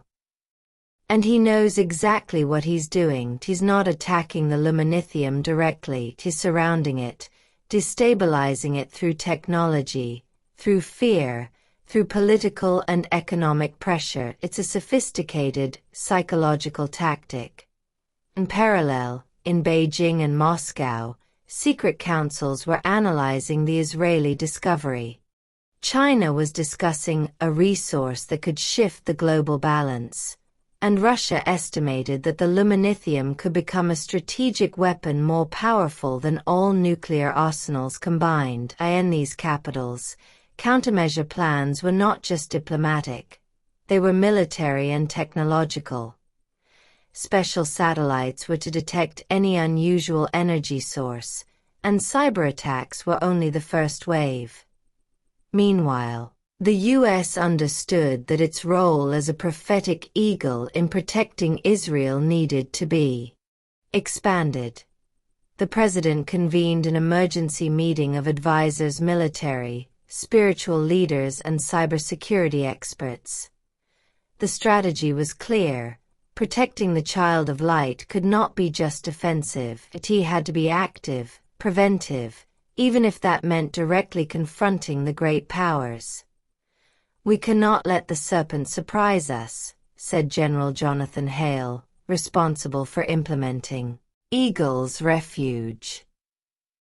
This is not just a cyber attack, it is the beginning of a series of movements that could escalate into global conflict. If the luminithium is accessed by hostile forces, no one will have control over the outcome. The first meetings between Israel and the U.S. to counter the attacks were tense. Subtly, in the American government lobbies, the energy and corporate lobbies tried to minimize the importance of the discovery, while the secret services insisted that the luminithium was more than an energy resource. It was the core of a moral and geopolitical battle. In Israel, prophets and military leaders understood that the serpent was not just symbolic, it was real, and its methods were multiple. Experimental weapons unknown to the public, secret alliances with radical groups, infiltrations into communities within the country. The first evidence of collaboration between hackers in the East and terrorist groups in Syria and Lebanon was discovered after several weeks of digital analysis. But the first damage had already been caused: destabilized local energy systems, compromised military communications, panic among the civilian population, and parallel, at a global level, diplomatic pressure was increasing. Russia and China called for UN intervention, claiming that Israel had monopolized a resource with planetary potential. In reality, the diplomatic discourse was just a screen. The real interest was the control of the child of light. Their ambitions were not secret, but the attacks were unknown. Experimental weapons, energy jamming equipment, and invisible reconnaissance drones. It was a snake surrounding its prey, ready to strike. In this context, the U.S. began to activate all defense programs. The Achilles shield was expanded, the drone and satellite networks were strengthened, and the underground bases protecting the child of light were secured to the highest military level. Meanwhile, the Arava research team worked tirelessly to stabilize the pure energy, preventing natural fluctuations from giving the serpent a breach to attack. The prophets began to publish subtle messages to the international spiritual communities. The serpent is awakening. There is no delay. Every step of darkness will be countered by the light. But the light must be protected, nourished, hidden from the greedy eyes of the world. In Israel, the people felt a rare tension. It became clear that this child was not just a source of energy, it was a symbol of hope, a warning to all humanity and a challenge to all dark nations. Whoever controlled the child of light had the power to influence the future of civilization. On the ground, the first visible attack occurred in the Sinai Desert, where an unknown group attempted to infiltrate experimental drones to Arava. American and Israeli systems intercepted all the drones, but even this small attempt was a clear signal. The snake was no longer hesitant, he was active, organized, and using all available resources. At the same time, in the Arava laboratories, scientists noticed that the luminithium was emitting more intense pulses, as if the energy itself detected the danger and was trying to stabilize itself. "It is like a living organism," said Layla Ben-Gurion. "It feels the threat and reacts. But if it is attacked simultaneously from several directions, it can destabilize everything." This was the revelation. The child of light was not just an object to protect, but an entity that required attention and understanding. Here began the most dangerous part: direct interaction with the snake, with the darkness that was trying to engulf it. China and Russia were not alone. Radical groups in Syria, Lebanon, and Iran began to cooperate silently, creating networks of hybrid attack. Western hackers and technicians were amazed by the sophistication of the tactics. Simultaneously cybernetic, military, and diplomatic, the snake was spreading its tentacles. Israeli scientists and military realized that the fight was no longer just local, it was global. In a strategic meeting, the U.S. president spoke to Israeli leaders. "The snake has awakened. We must show the world that the eagle has great wings. We are here not only for Israel, but for all of humanity." And the eagle rose. In Israel, people began to see prophetic signs in their daily lives. Unexpected weather phenomena, minor seismic movements, and even luminous apparitions in the sky were interpreted by prophets as signs that the snake was awake and that the battle of light and darkness was real. During that period, the population was instructed to accept military restrictions and support research, because the danger was no longer abstract, it was concrete.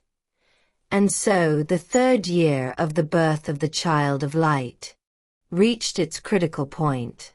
The serpent was awakening, testing its muscles, mobilizing its allies.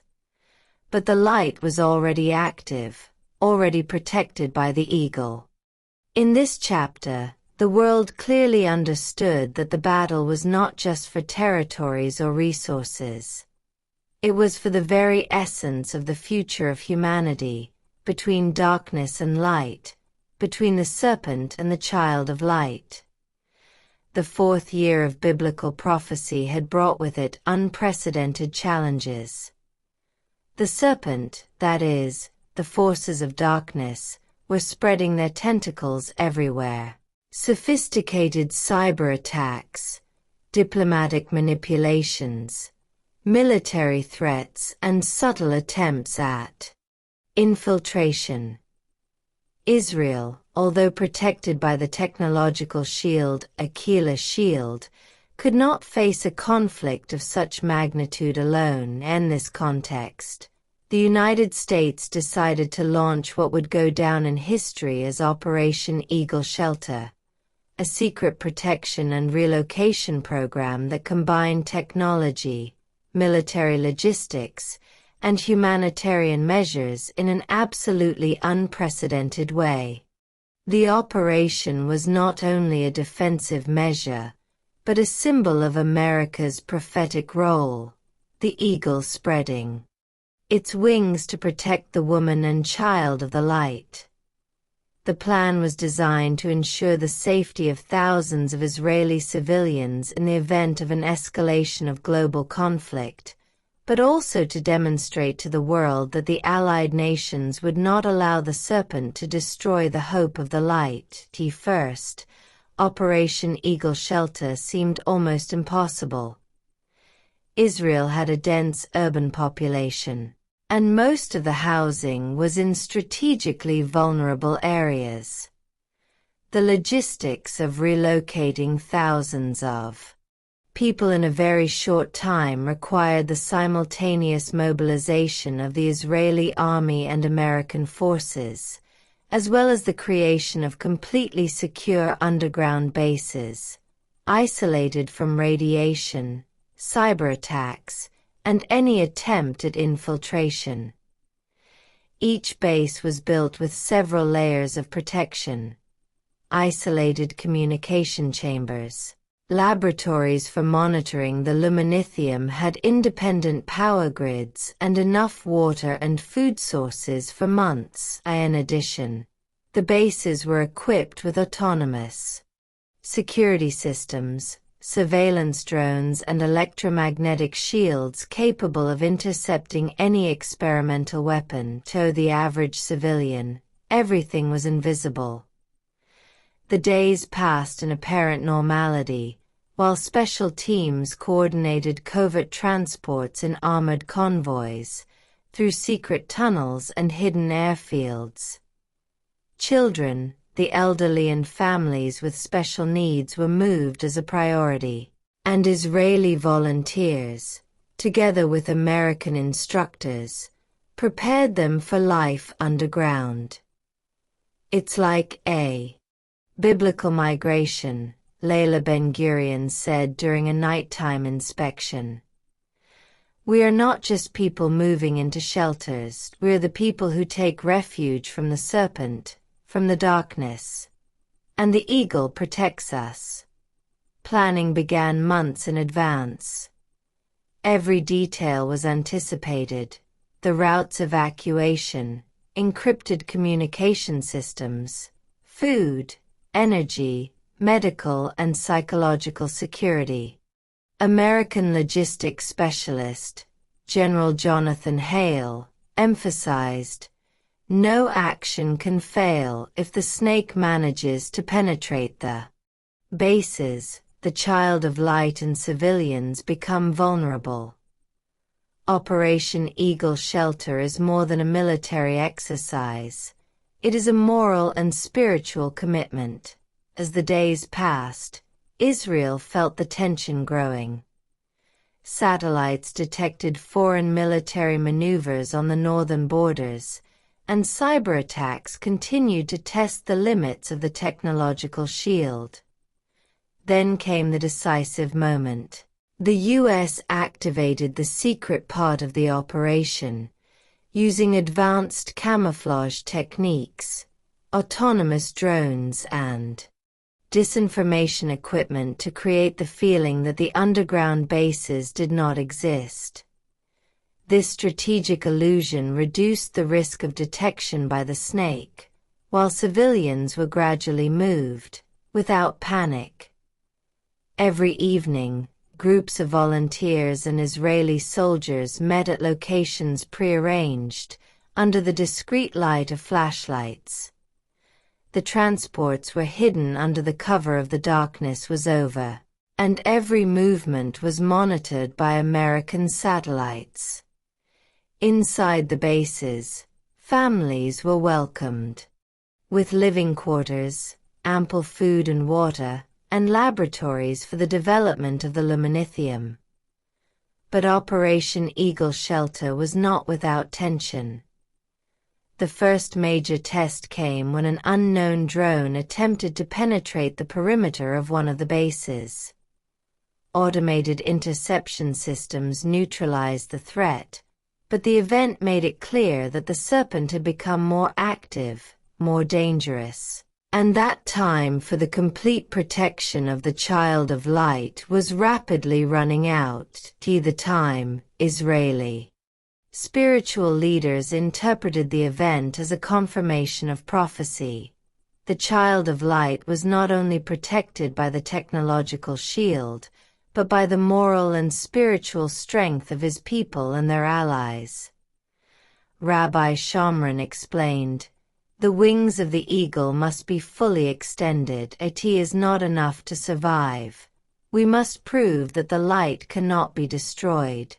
As Operation Eagle Shelter unfolded, in just a few weeks, thousands of Israeli civilians were moved into completely autonomous underground shelters without causing public panic. In parallel, the laboratories dedicated to the luminithium became world-class security and research facilities.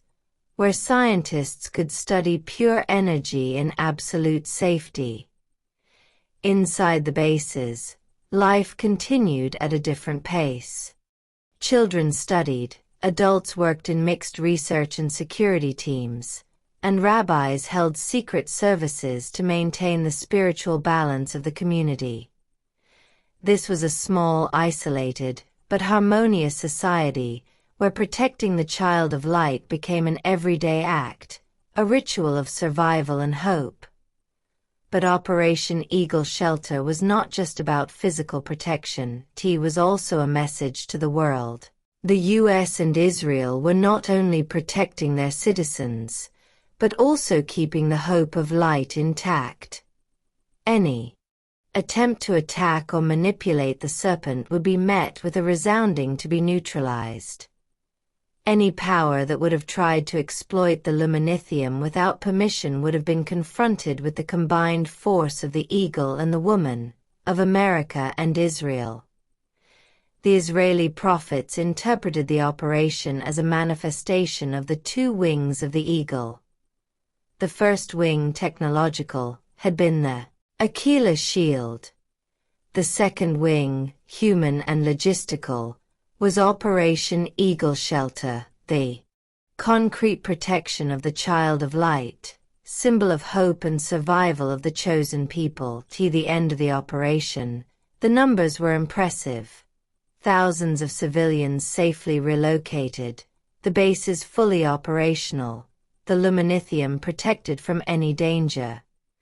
But more important than the military statistics was the moral effect. The Israeli people had begun to believe that the prophecy was being fulfilled, that the light could triumph even in the face of global threats, and the eagle, America, was there to protect them. In those days, in the Arava Valley, Dr. Noam Hadar observed how the energy the luminithium pulsed steadily, as if it sensed the safety of the shelter. Layla Ben-Gurion said, looking at the screens monitoring the bases, "This is the first night we can say that the serpent did not win."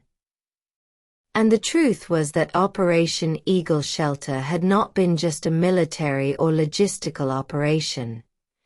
It had been a testament to wisdom, courage, and international collaboration. It had been proof that when the light is protected, the serpent cannot destroy the child. Around the world, those who had been secretly following the evolution of Israel and the United States began to realize that these two nations were no longer just geopolitical actors. They had become living symbols of biblical prophecy, the eagle spreading its wings to protect the woman and child of light, setting the stage for the next chapters of the 7 years of humanity. The 4th year of the 7 years of biblical prophecy had brought with it a tension that surpassed any historical precedent. The light of the child born in the Valley of the Light, the Arava, shone under the protection of the eagle, but the serpent never rested. After Operation Eagle Shelter, when thousands of Israeli civilians had been safely sheltered in underground bases and the protected luminithium, global adversaries, nations, secret organizations, and invisible alliances launched the final counterattack, a devastating attack on the digital infrastructure of the United States, the prophetic eagle that watched over Israel. This strike was planned with amazing precision. Hackers, undercover agents, and technologies unknown to the public synchronized in a simultaneous global attack. Financial systems, energy grids, and civilian and military communications were targeted, and a single night, America's interconnected worlds virtually collapsed. Financial transactions were halted. Entire banks were unable to process payments. Nuclear power plants were automatically shut down, and civilian and military communications were completely disrupted. Were partially or completely disrupted. In the news, What started as a series of technical errors was quickly recognized as a coordinated cyber attack. Panic spread among people. Markets plummeted, energy prices skyrocketed, and global supply chains ground to a halt. To many, America seemed vulnerable, exposed, an eagle with its wings flapping. In Washington, the U.S. president immediately convened the National Security Council. The Situation Room vibrated with screens displaying digital maps of the attack, compromised data streams, critical nodes disappearing from the network, automated systems collapsing one after another. General Jonathan Hale, responsible for infrastructure defense, said with rare gravity, "This is the largest attack in human history. This is not just a cyber attack, it is a psychological shock designed to paralyze the economy and society." Economic and military advisors began to realize the gravity of the situation. Without effective communications, military logistics, and energy systems, the U.S. would be incapable of protecting Israel and the Child of Light. This was exactly the intention of the serpent: to strike the heart of the eagle, for to render him powerless in the face of global threats. On a spiritual level, Israeli prophets interpreted the event as a clear sign that the serpent was baring its fangs. Rabbi Shomron explained, "The blow to the eagle is inevitable. Any wing that protects the light will be tested." But this is exactly where the divine power and the faith of the people are seen. The eagle does not fall, even if its soul is shaken. In Israel, the news of the attack generated panic and uncertainty. The underground population in Operation Eagle Shelter felt the indirect effects. Communications with the outside were cut off, logistical transports were temporarily suspended, and food and energy had to be carefully managed. However, the underground base demonstrated that the plan had been correct. The safety of the Child of Light was not compromised, and the communities that depended on the eagle's shield remained protected. The American economy was the first visible victim of the attack. The markets recorded dramatic falls. Billions of dollars had disappeared within hours, international transactions were blocked, and companies dependent on the cloud and digital infrastructure were paralyzed. All the while, digital attacks continued. Some power plants had been temporarily shut down, and transportation and supply systems were compromised. Psychological panic affected the entire society. People lost confidence in the stability of their nation, and the snake seemed to have succeeded in creating the desired chaos. But the blow was not only material, it was symbolic. The serpent wanted to show that no one could remain unscathed, not even the prophetic eagle. This was a harsh lesson, designed to test the will, wisdom, and discipline of the American people, but also that of their allies. During this period, American spiritual leaders began to convene communities in secret gatherings, explaining the symbolism of the events.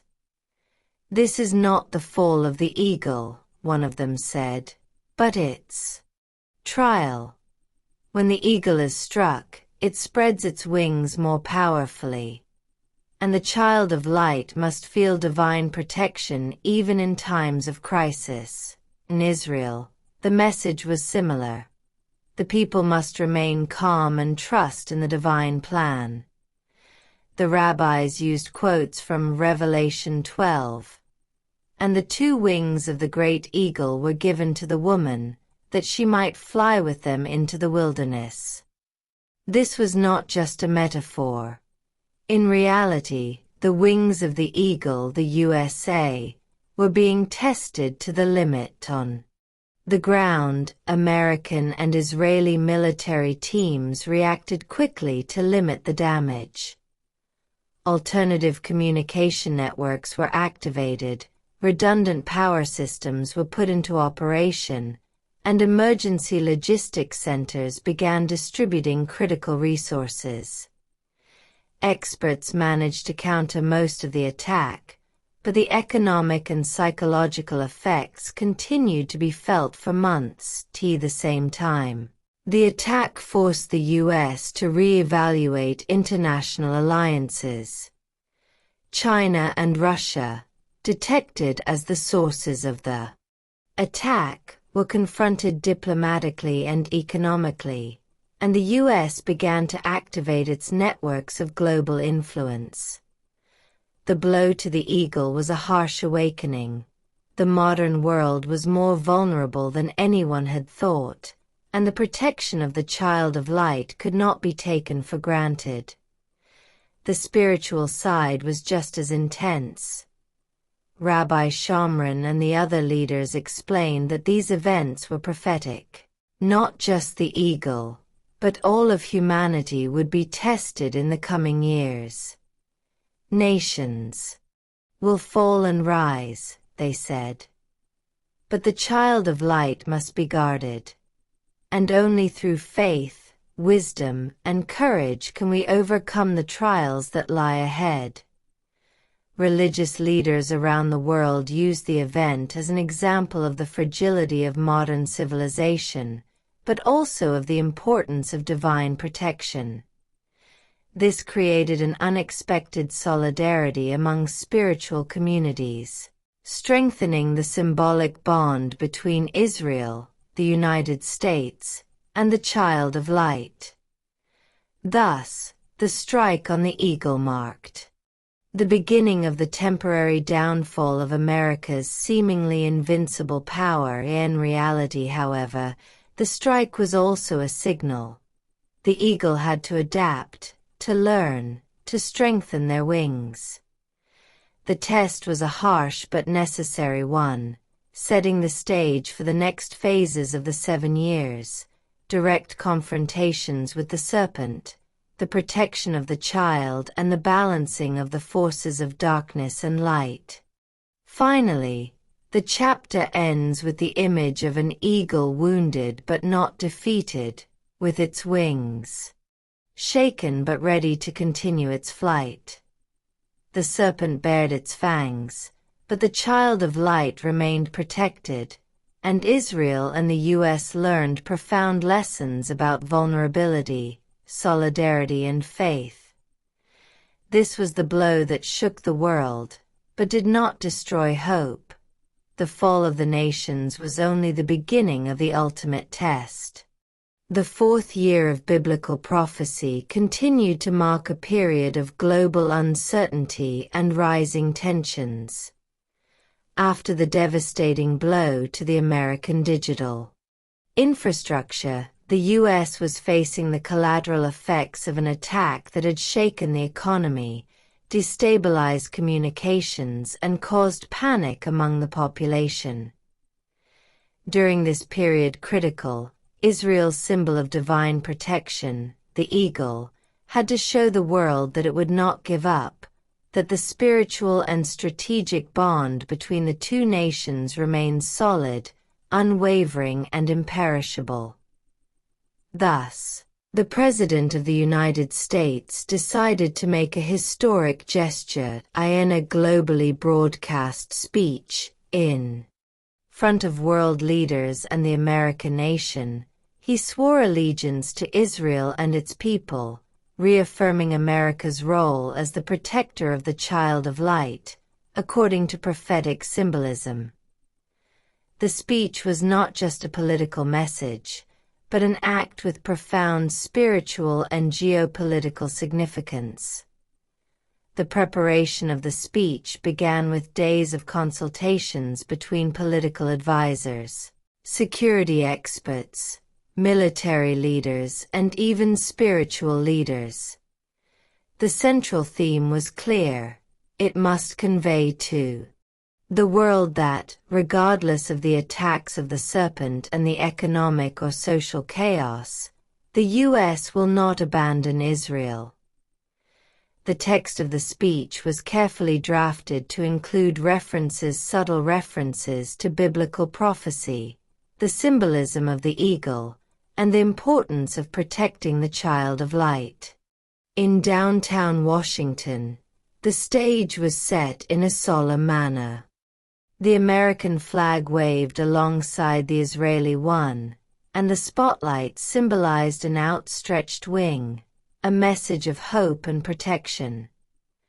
The president, wearing a serious expression, stepped to the podium, knowing that every word would be scrutinized not only by citizens, but also by global adversaries.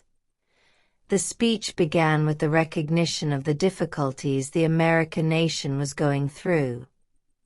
In recent days, our digital infrastructure has been attacked, our economy shaken, and people have felt fear. In their hearts, the president said. But in the face of these trials, America does not bow. The eagle raises its wings more powerfully, and our faith in the justice and light of the protected child remains unwavering. These words were deliberate, to show that the USA understands the prophetic symbolism. The eagle never falls, even if shaken. America had to demonstrate to the world that, despite the trials, its wings remain outstretched, ready to protect Israel and the child of light. The essential part of the speech followed, the oath of allegiance. Today, before the world and history, I declare that the bond between the United States of America and Israel will not be broken.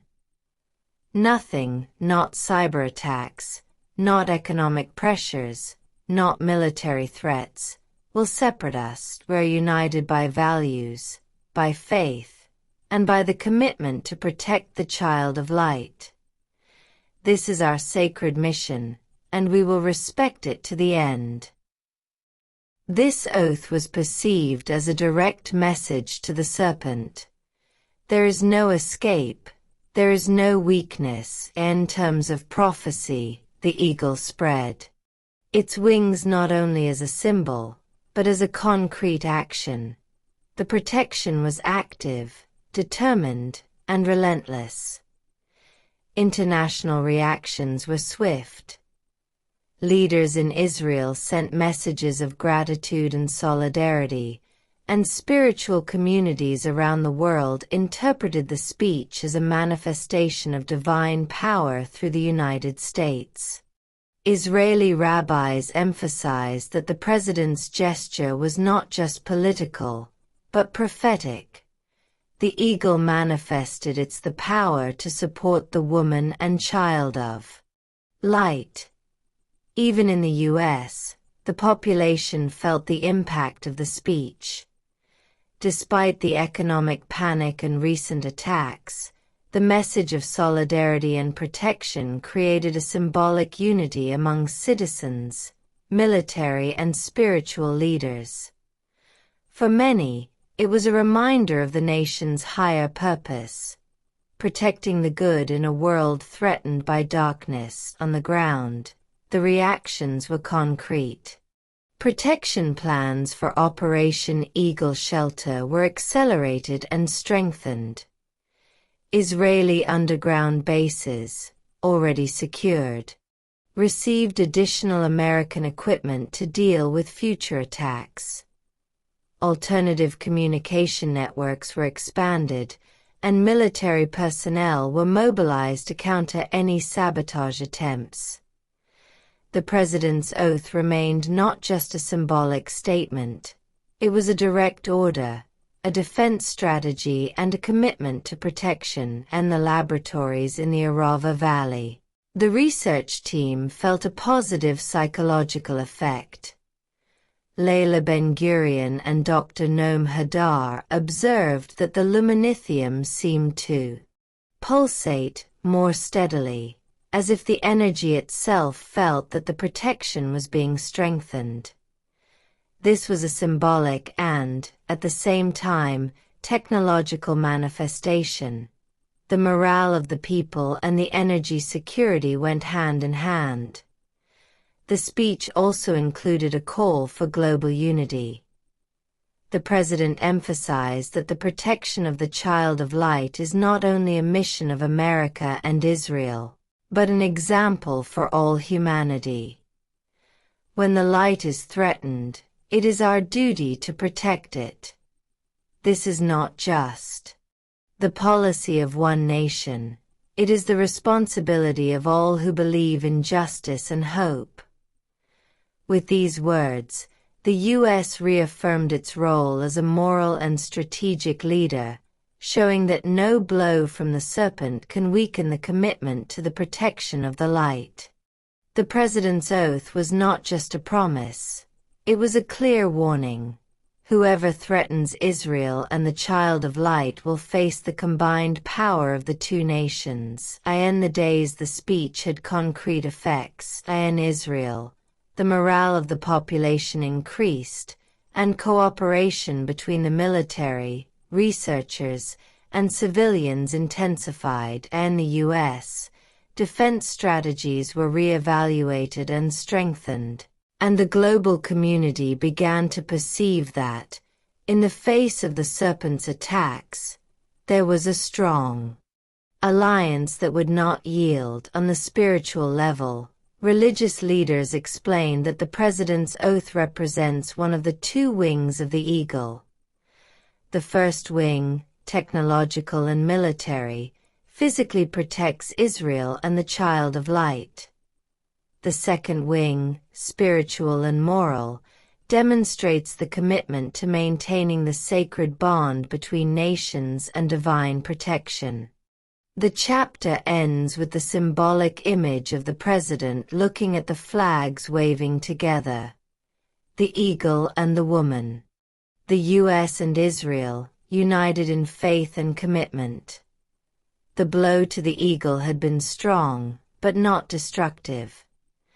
The president's oath reaffirmed that nothing would break the bond between the two nations, that the eagle remains vigilant, its wings protecting the child of light, and the woman feels safe even in the face of the darkest threats.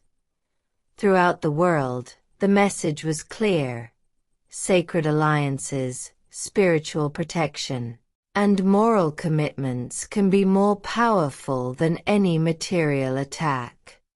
And so in year 4, the world understood that the eagle does not fall, but rather strengthens itself in the face of challenges, preparing for the next stages of biblical prophecy. Chapter 3: The Red Dragon Coalition. In year 4 of biblical prophecy, the world was in a delicate balance, marked by unprecedented geopolitical tensions. The devastating blow to the United States' digital infrastructure and the historic speech by the American president, in which he pledged allegiance to Israel, were only the beginning of a series of events that would define the last 7 years of humanity. While the eagle spread its wings to protect the woman and child of light, a mysterious and dangerous alliance was taking shape in the shadows. The Red Dragon Coalition. This coalition was not a simple military or political alliance. It was a global conglomerate of nations, secret organizations, and radical groups united by a common goal: the destruction of Israel and the collapse of the United States. Each member of the coalition brought with them resources, technology, and influence, and their objective was to weaken the eagle and eliminate the child of light from the world stage. The first signs of the formation of the Red Dragon was detected by American and Israeli intelligence services. Initially, the information was fragmentary: a few military maneuvers in the Pacific Ocean, advanced cyber tests, secret transfers of equipment and technology to unstable regions of the Middle East and North Africa. But analysis of the connections quickly revealed a coordinated network that transcended national and continental borders.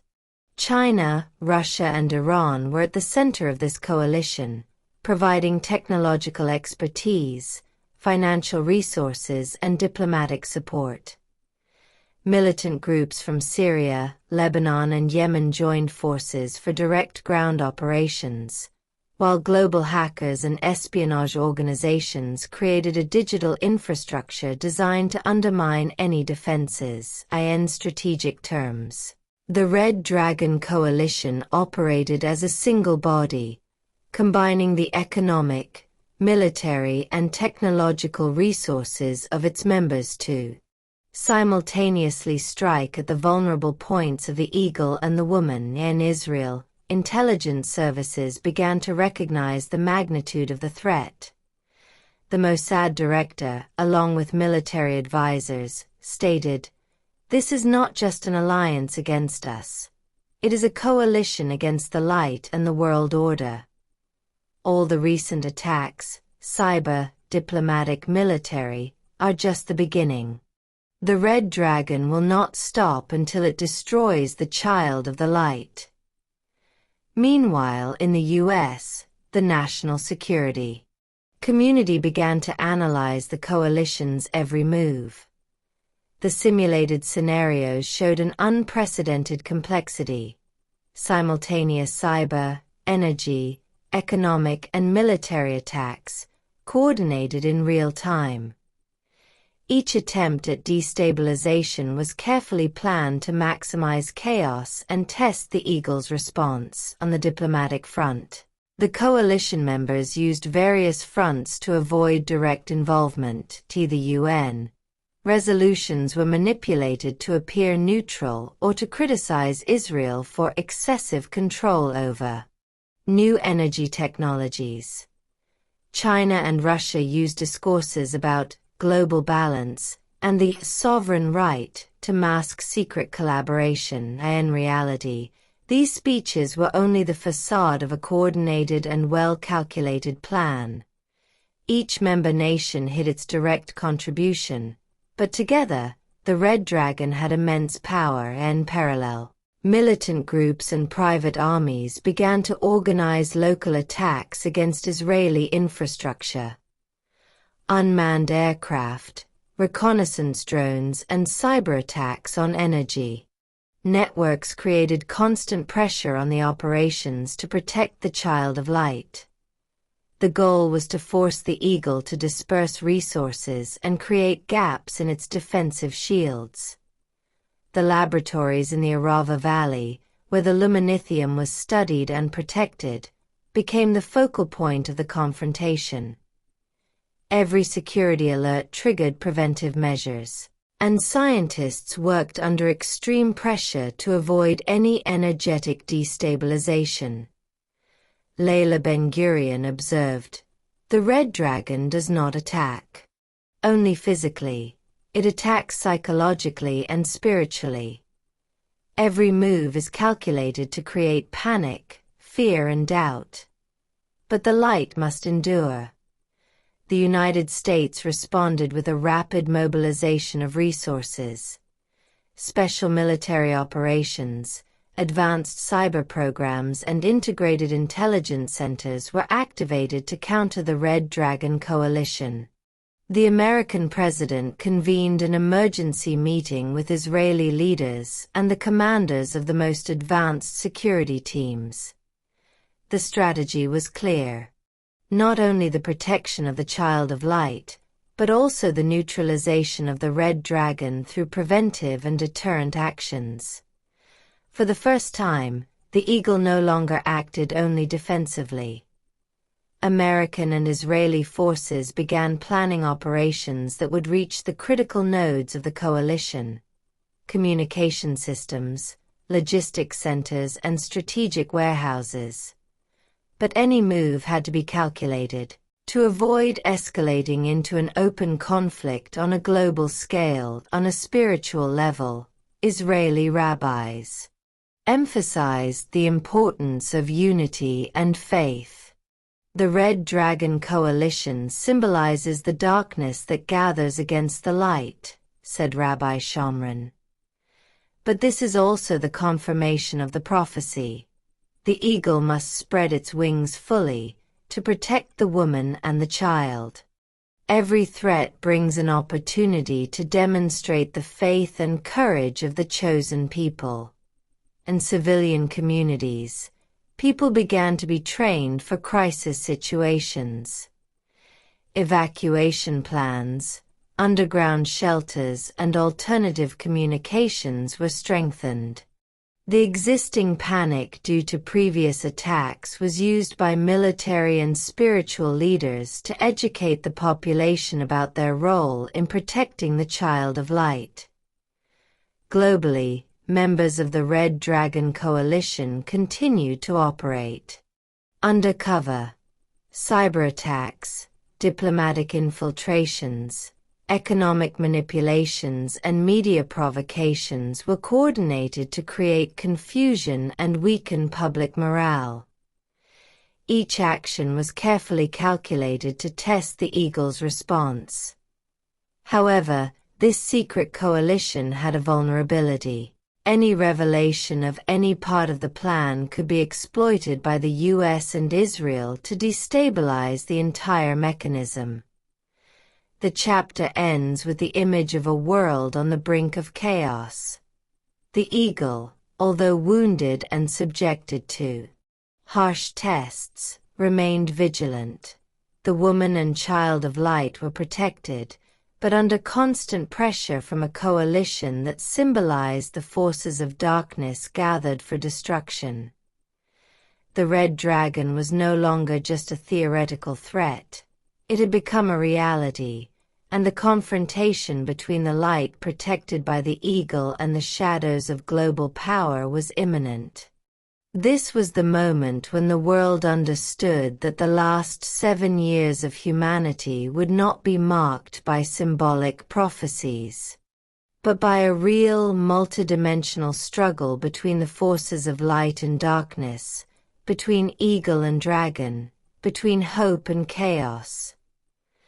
The modern desert of Israel had been conceived as a last refuge, a colossal network of tunnels, bunkers and underground bases that surrounded the sensitive areas of the south and center. T was a project born of desperation, but also of prophecy, a preparation for the years of trial in which the woman had to be sheltered away from the mouth of the serpent.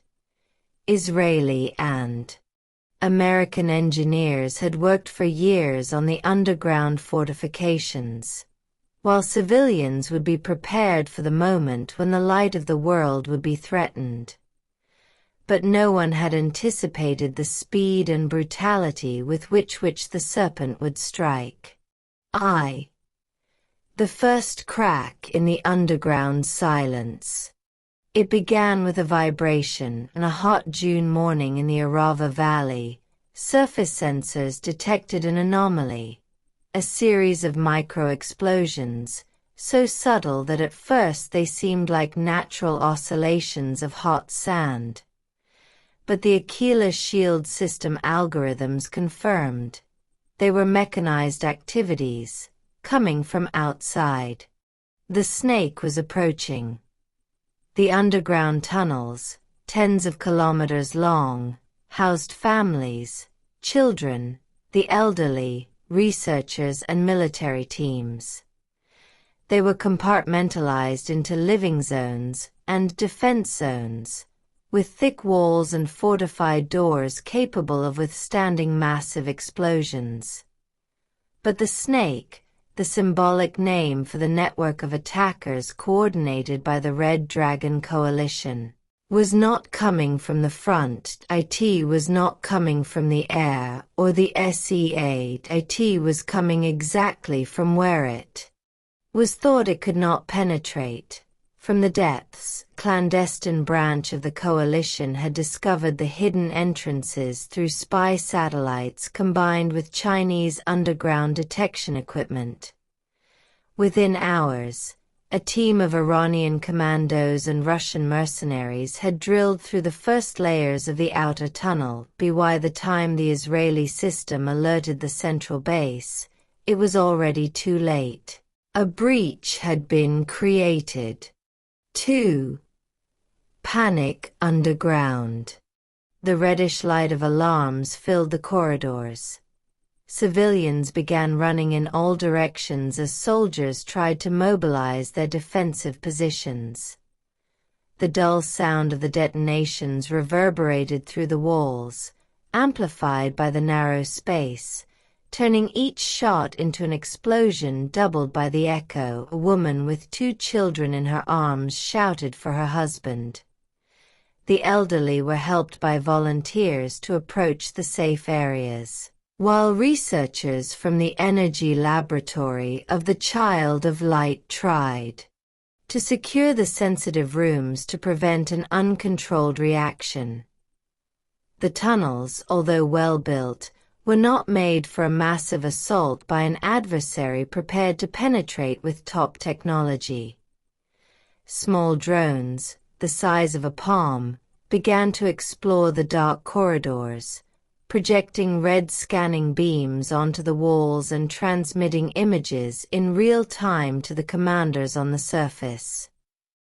"The snake is inside," an officer announced. "I repeat, the snake has penetrated the wilderness." 3. Israeli counterattacks. The 551st Brigade and specialized units of the IDF were immediately sent to the compromised areas. The underground tunnels were not only shelters, but also tactical labyrinths. Israel had built lock-on rooms, automatic door intersections, narrow corridors, and firing points specifically designed for fighting in confined spaces. But the attackers had come prepared. They used miniature electromagnetic pulse bombs that temporarily disabled automatic doors and lighting systems. Israeli soldiers were forced to fight in the dark, with only flashlights mounted on their weapons. One officer said, "We are not in a conventional war, we are in a nightmare. And the only glimmer of light is the belief that we must protect the child of light." 4. The snake divides. The attackers used an old tactic, but digitally perfected. They divided themselves into small, mobile groups, difficult to detect. Each group had a single mission: to find something or someone in the deep tunnels. It was clear that they knew about the energy discovery in the Arava Valley. They wanted access to research chambers, data, samples, anything that could destabilize Israel and turn light against light. In several areas, the attackers managed to capture civilians, using them as human shields. It was the most critical moment of the entire operation. Any mistake could turn the tunnels into a giant crypt. The call to America. At 2:07 p.m., the Israeli Prime Minister called the White House directly. The American president answered within 47 seconds. "Mr. President," the Israeli leader said, "the tunnels have been discovered. There are thousands of civilians trapped. We have intruders. We have casualties. We need you." The president did not hesitate. The Eagle intervenes. In less than 20 minutes, the Pentagon issued the order to activate Operation Desert Viper, a rapid response designed specifically for such infiltrations. Deep-sea drones, capable of penetrating the ground without causing collapses, were launched from American bases in the Mediterranean. At the same time, Special SEAL and Delta Force teams were ordered to prepare for insertion underground. 6. The decisive intervention. America used an unprecedented combination of technology and tactical force. Penetrating drones created accurate real-time maps of the tunnels. SEAL units were parachuted into the nearby Arava Valley, entering the tunnels through specially constructed emergency openings. Delta Force teams intercepted 3 groups of the Serpent before they could advance on the Energy Laboratory. U.S. Air Force jamming systems disabled the attackers' communications. For the first time, the attackers found themselves blind and deaf in a hostile environment they had thought vulnerable. 7. Underground. The Inferno. The underground battle lasted 7 hours. Every minute was an eternity. Gunfire, grenades, thick smoke rising from the airlocks. Everything was amplified by the narrow space, transforming the tunnels into a closed inferno. An American commander said, "I have never seen such a claustrophobic environment. But I knew we could not give in. There were thousands of lives there. And something more important than lives was the future." Civilians were evacuated via alternative routes as joint Israeli-American teams cleared section by section. Children were crying. The elderly could barely stand. But the soldiers protected them, some using their own bodies to shield them from shrapnel. 8. The last room. Finally, the remaining attackers retreated to a dead-end room. Their path to the lab had been blocked by the combined forces. With civilians as hostages, they attempted to negotiate a way out. But the negotiations were not taking place in a prophesied peacetime, but in a year of global darkness. Their refusal to surrender was followed by a flawless tactical maneuver.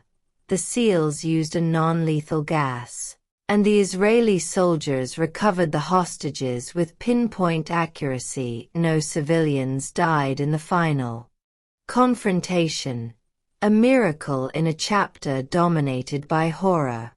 9. After the storm. When the Red Dragon components were neutralized and the tunnels declared safe, thousands of civilians emerged, some crying, others silent, their eyes red and their clothes dusty. America and Israel immediately established new protocols. The bunkers were to be expanded. The sensors were doubled. The laboratory chambers were moved deeper. Nothing could be considered completely safe anymore. X. Message to the world.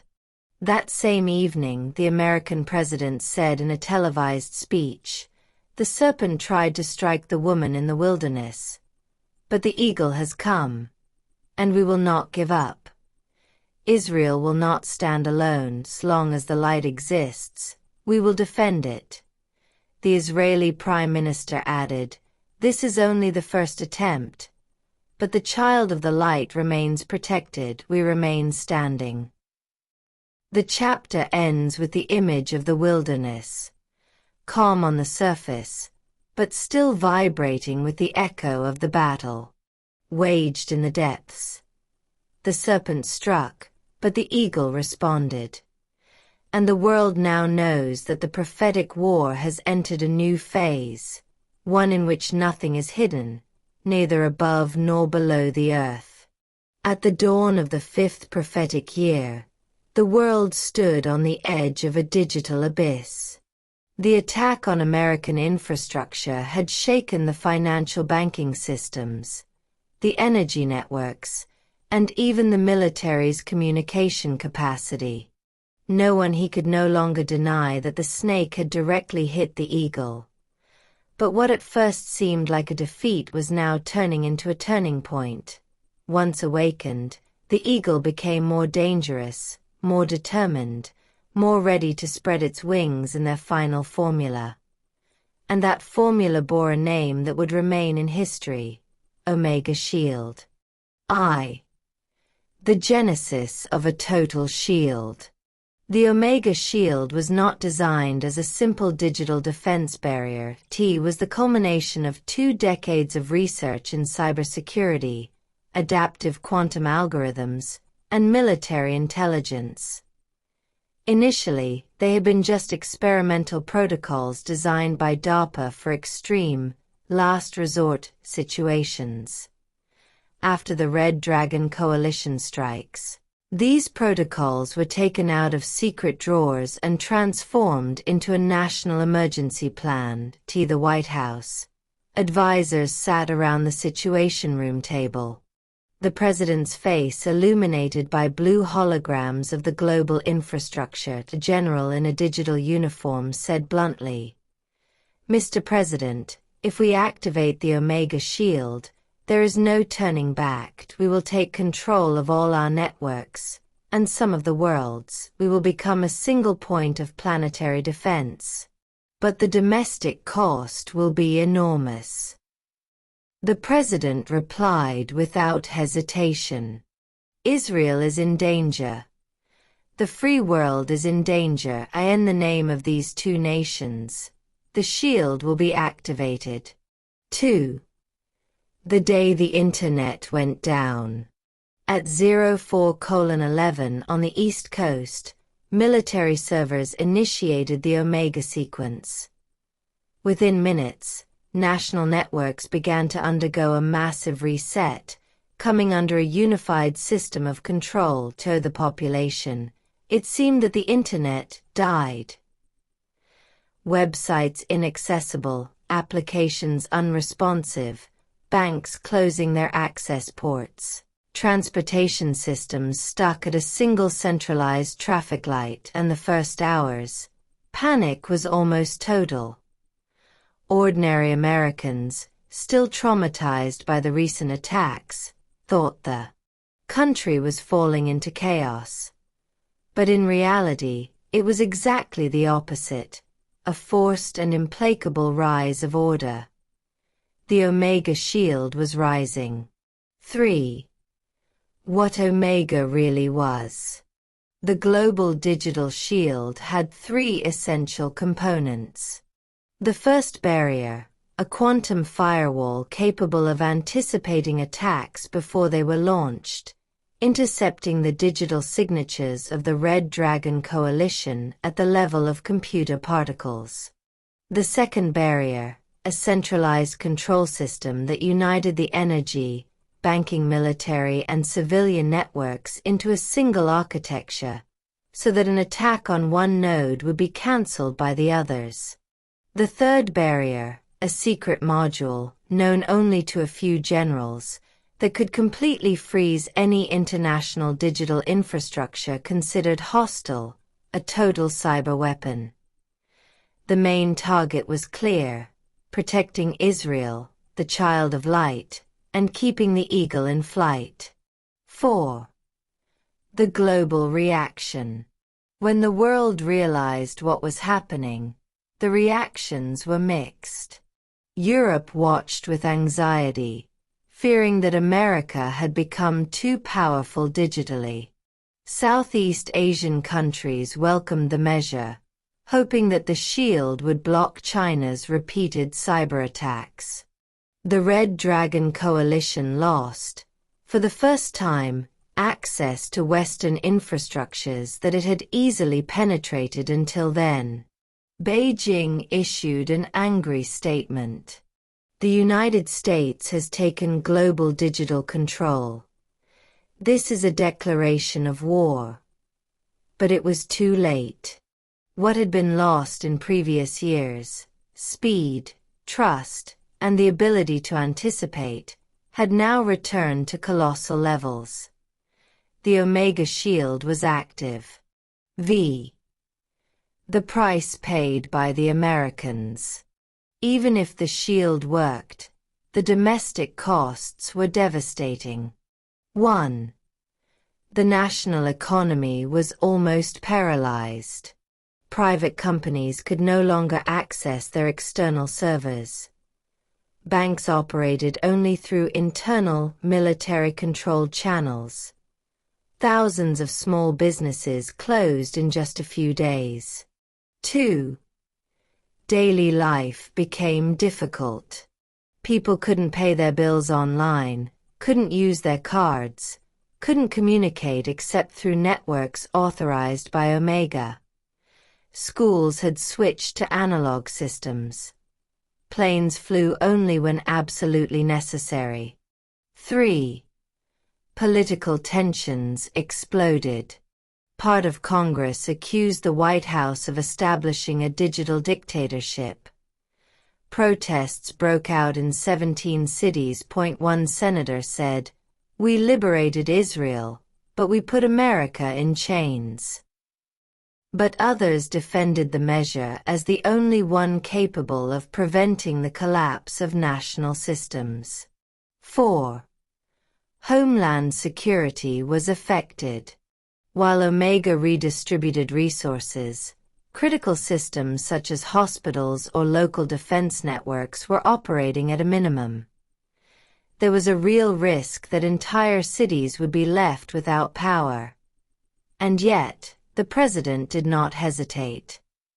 Better a tired nation than a defeated nation. Point 6. Israel, completely protected. In Israel, the effects of Omega were immediate and colossal. All of the serpent cyber attacks were neutralized. Hostile drones became useless, losing their signal upon entering the shield's range. Communication between Israeli and American defense units became perfect. The installations in the Arava Valley, including the Child-of-Light Energy Laboratory, became digitally invulnerable. A rabbi, looking at the night sky, said, "The eagle's wings are not just weapons. They are also shadows under which a woman can breathe again." Israel, for the first time in years, did not feel exposed. The Omega shield had become an invisible dome of protection. 7. The coalition seeks a breach. But the Red Dragon would not give up. China, Russia, and their allies were now trying traditional methods, physical, biological, and psychological, to penetrate the shield. Classic espionage returned, and the tunnels in Arava were once again monitored by satellites. However, without the digital infrastructure, without cyber attacks, without network infiltration, the coalition had lost almost half its power. T was like a colossus with severed legs. In a bunker in Siberia, a Russian general said in frustration. "We can't hit Israel, we can't hit America.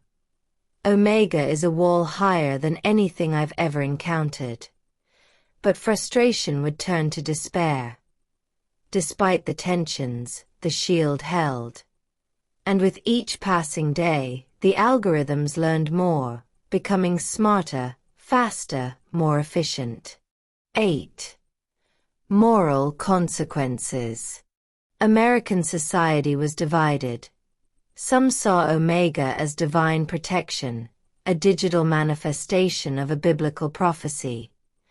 Others saw it as a yoke. In churches, pastors preached about Revelation 12. 2 wings of the eagle were given to the woman. The first was the shield. The second, food. But Omega? Omega is the full eagle. On campuses, students protested, "We want freedom, not imposed protection." In families, quarrels had become common.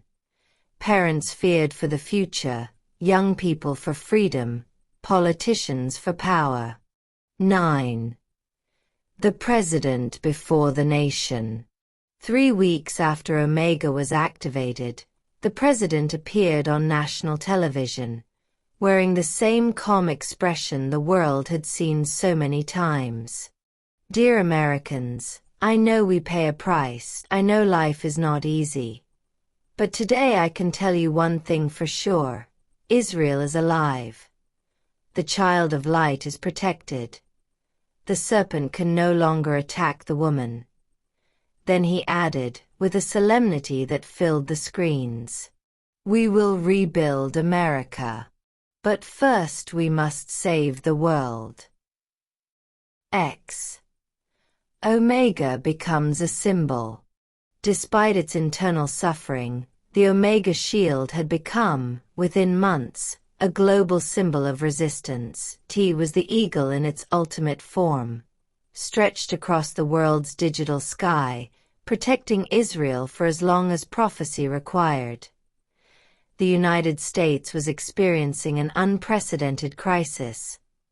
But in the spirit of the American people there was a new belief. If the eagle could sacrifice its own digital freedom to save its prophetic ally, then it could sacrifice itself to save its own future. And so, Chapter 15 ends with two parallel images. Israel, under an invincible digital dome. America, weary but steadfast, paying the ultimate price for its loyalty. The Omega shield had risen, and with it, a new chapter in the prophetic history of the world. The sunset of those days no longer had the gentle color of the sun that leaves its last rays over the world, but had transformed into a reddish heat, a hot air that seemed to come not from the sky, but from a troubled and sick heart of the earth. And the 5th year of the 7 prophesied years, the entire planet seemed to enter a state of inner trembling. Nothing was stable anymore. Nothing gave the impression of normality. The heat had increased abruptly in all corners of the world, unleashing an unprecedented climate crisis, a combination of extreme phenomena that recalled the images of the ancient prophets. Scorched earth, murky waters, dark skies. America, exhausted by digital attacks and the colossal costs of the continuous protection offered to Israel, now felt the pressure of a different kind of war, a silent one, without visible enemies, but devastating for every family, every city, every piece of land. The fires that would normally have the fires that had only broken out in the west of the USA were now spreading to the north and the east. Entire cities were living under a permanent cloud of smoke, and agriculture, already hit by sabotage and economic collapse, was rapidly failing. At the same time, famine was beginning to spread discreetly but relentlessly. Harvests in America, Europe and Asia were declining dramatically, not only because of drought, but also because of the continuous cyber warfare that affected distribution systems, supply chains, and computerized irrigation networks. Most people did not understand why the supermarket shelves had suddenly become impoverished. But those who knew the truth knew. The Red Dragon and its allies had shifted their attacks from physical weapons and computer viruses to something even more subtle, planetary sabotage. In Israel, the situation was equally fragile, even though American shields, both real and digital, were still managing to repel massive attacks.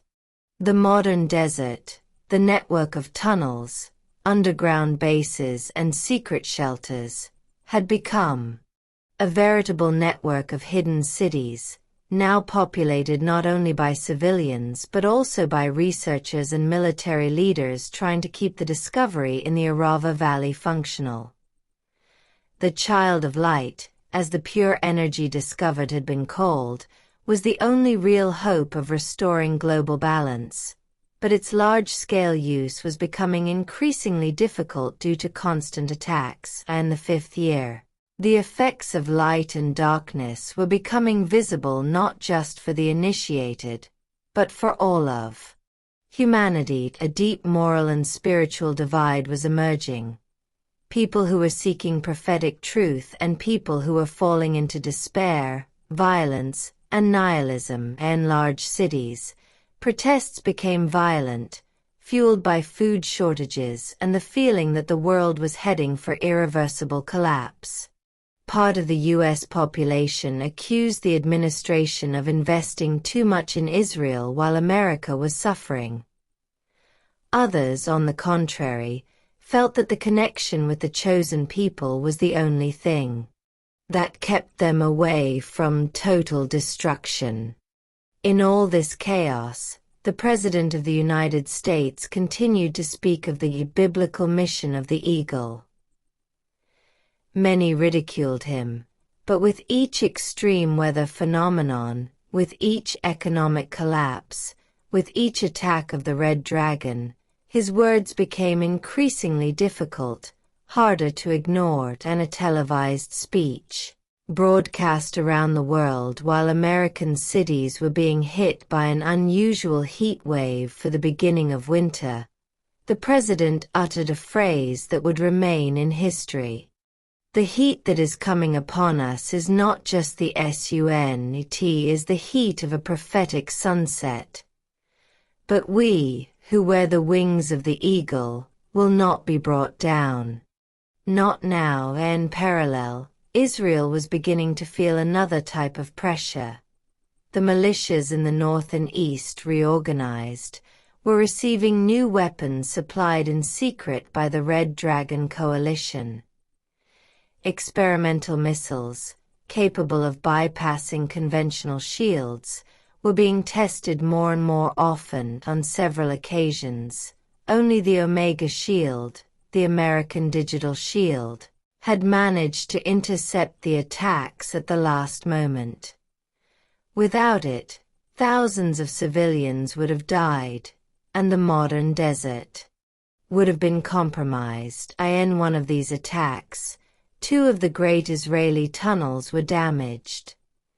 Panic set in among the hidden population, and frightening rumors appeared in the international press that the desert was not, in fact, a place of safety, but a grave in waiting. But the Israeli leaders, together with the American generals stationed in the region, made enormous efforts to maintain control of the situation. No attack was left unanswered. Beyond the visible conflicts, the spiritual battles were becoming more intense. The rabbis who had deciphered the prophecy of time, times, and half a time clearly saw that they were entering the stage where darkness was beginning to be palpable. They called this period the heat of the setting sun, not just because of the devastating climate, but because of the closing of a prophetic cycle.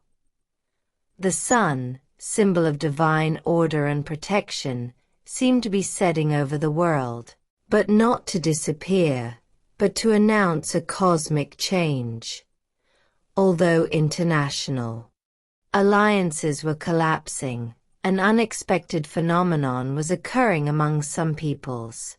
Large groups of people were returning to prayer. In America, thousands of communities were spontaneously forming in parks, stadiums, and empty halls, where people were seeking solace and interpretation. Pastors, priests, rabbis, and spiritual leaders of all kinds were beginning to speak about the chapter Revelation 12, with a clarity they had never had before. For many, it was the first time they understood the symbolic connection between the eagle and the woman in the prophecy. Others feared that this interpretation would throw them into a global conflict loomed. Tensions were also rising on the diplomatic front. China and Russia launched aggressive campaigns against the U.S., accusing it of clinging to ancient myths to justify global domination. Europe was divided, with some countries trying to maintain neutrality, while others sought American support to protect their borders. While the world struggled with hunger, heat, and economic collapse, another reality was beginning to emerge. The energy discovered in the Arava Valley, the child of light, could be the key to saving the planet, but it was also the main reason why the Red Dragon was intensifying its attacks. They knew that if Israel managed to stabilize this energy and distribute it to the world, their economic and military dominance would end. For this reason, the pressure on Israel and America increased every day. The fifth year was thus becoming a year of extreme testing.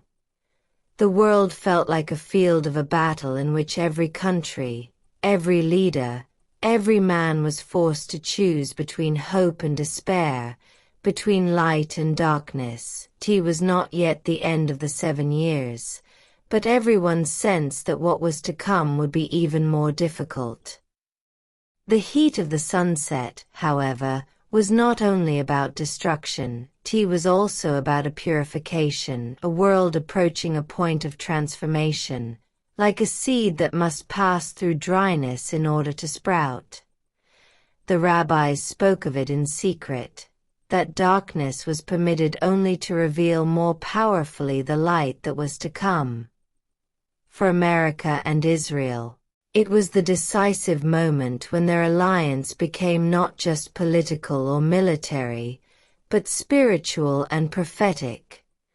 And all of humanity felt, in every heat wave, in every deprivation, in every night without electricity, that the apocalypse was no longer a metaphor, but a reality taking shape. But it was not the end, it was only the sunset before a new morning. The year of the sixth of the 7 prophetic years began not with explosions, not with armies on the move, nor with declared threats, but with a strange silence, a digital void that, in a few hours, turned into the greatest technological collapse in human history. On a morning that seemed ordinary, global banks simultaneously displayed error messages. Entire servers stopped responding. Financial markets, even the most stable, stopped like a car from which the key had been removed. It was the moment when the world understood that the war was no longer only on the fronts or in the depths of military systems. It had entered directly into the heart of civilization, the systems of the world. The attack on the banking systems was not an isolated event, but a coordinated assault, which American analysts would later say had been prepared for years. The Red Dragon Coalition, through a combination of quantum supercomputers, intelligent viruses and infiltrated agents, had launched what was now called the second wave. The first wave had been the digital hit of year 4. This was complete devastation, without mercy, without limits. Global banks were falling one by one within hours. International accounts were inaccessible and transactions were blocked. In less than 3 days, the world had entered a total financial crisis. Money, both digital and physical, was losing its value because it could no longer circulate. Stores could no longer supply, and people in major cities panicked. Many realized that between them and chaos there had been only a thin layer of code and trust, and now both had disappeared. The internet had become unstable globally. Networks, once stable and robust, were now fragmented, oscillating between moments of limited functionality and periods of total collapse. On social networks, rumors spread faster than real information. Some believed it was a solar storm. Others, especially those familiar with the prophecies, knew that it was the beginning of the war of the final frontiers, a war that would not be fought with tanks, but with invisible lines of code. The United States, despite having state-of-the-art cyber defense systems, could not avoid impact. Significant part of the internal networks, civilian, commercial and even some government, had been compromised. Omega Shield, the global digital shield created to protect Israel, continued to function, but with a colossal consumption of energy and resources. In contrast, the internal American networks were vulnerable. Some states were temporarily left without electricity. Transportation was blocked. Communication satellites were affected by suspicious interference, probably artificially created. The American president called an emergency meeting, the most important in the country's modern history, and the underground of the Pentagon, generals, analysts, and security advisors presented the situation without any detours. The Red Dragon Coalition had achieved what no adversary had dared to dream of. It had weakened America's internal power without firing a single bullet. There, in that room, the idea of a strategy called the Last Stand was first outlined. If global networks could no longer be fully controlled, then America had to concentrate all its remaining resources in two directions: protecting Israel and keeping its military networks intact. Everything else could be sacrificed. This decision provoked strong reactions within the country. Some Americans protested violently, accusing the government of putting another nation before its own. Others understood the prophetic nature of the moment and supported their leaders with renewed faith. Along the streets of religious states, people spontaneously gathered to pray and ask for divine protection. In the great metropolises, however, chaos began to set in as the world systems collapsed. Geopolitical fronts were reconfiguring in shocking ways. Technology-dependent countries, practically the entire planet, were entering economic collapse. Some nations in Europe tried to maintain functionality through local, closed networks, but these solutions could not withstand the global storm. In Asia, tensions were rising, and small states feared being absorbed by the great powers. China and Russia, however, were thriving in the chaos, at least on the surface. Their systems, built on more rigid and controlled infrastructures, were holding up better than Western ones. Red Dragon propaganda was being broadcast on a massive scale, trying to present the global collapse as the fault of the United States. Faked images, falsified speeches, and fabricated news flooded the environment. The global internet had become a terrain of total manipulation. Israel was in a paradoxical position, protected by America, but isolated due to the collapse of global communications. The shields were still working, but the economic networks were on the verge of giving in. The population was feeling the pressure of food, and some areas of the modern desert were starting to have problems with supplies. Israeli teams were working non-stop to stabilize the child of light, the discovered pure energy, but experimenting with it in the context of a global collapse was becoming an absolute risk. In the Arava Valley, underground laboratories were operating at the limit of resources. The discovered energy was promising, but the computer systems that supported it were affected by global instability. Any small error could lead to the loss of the discovery or to a major accident. However, Israeli scientists refused to stop.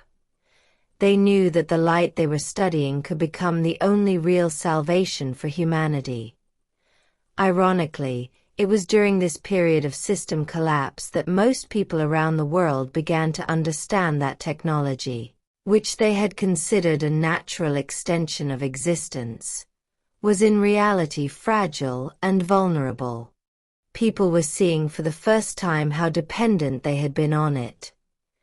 Without the internet, without banks, without automated transportation, the world was reminded of its primordial vulnerability. In major U.S. cities, lines for water, food, and fuel had become interminable. The American administration, although weakened on the civilian side, managed to maintain relative control thanks to the armed forces, the only institutions that had retained their integrity. The military patrolled the streets, not to repress, but to maintain order. In some areas, order was maintained, and others, anarchy was gaining ground. Against the backdrop of these events, the prophets of Israel and the spiritual leaders of America began to speak of a new sign, that of the final frontiers, mentioned only in ancient rabbinical commentaries and in traditions that had circulated in secret for centuries. It was said that when the world lost control of the systems on which it relied, the moment would approach when light and darkness would be definitively separated. Some rabbis stated with difficulty that the collapse of the world systems was not just a technological phenomenon, but an act permitted on the cosmic plane, so that the world could see what had been in the shadows: manipulation, deception, dependence on corrupt structures. In this climate, the American president gave a new speech, broadcast through military systems, the only ones still functional without major interference. In a tired but determined voice, he said, "Perhaps the world systems are falling. Perhaps our networks have weakened.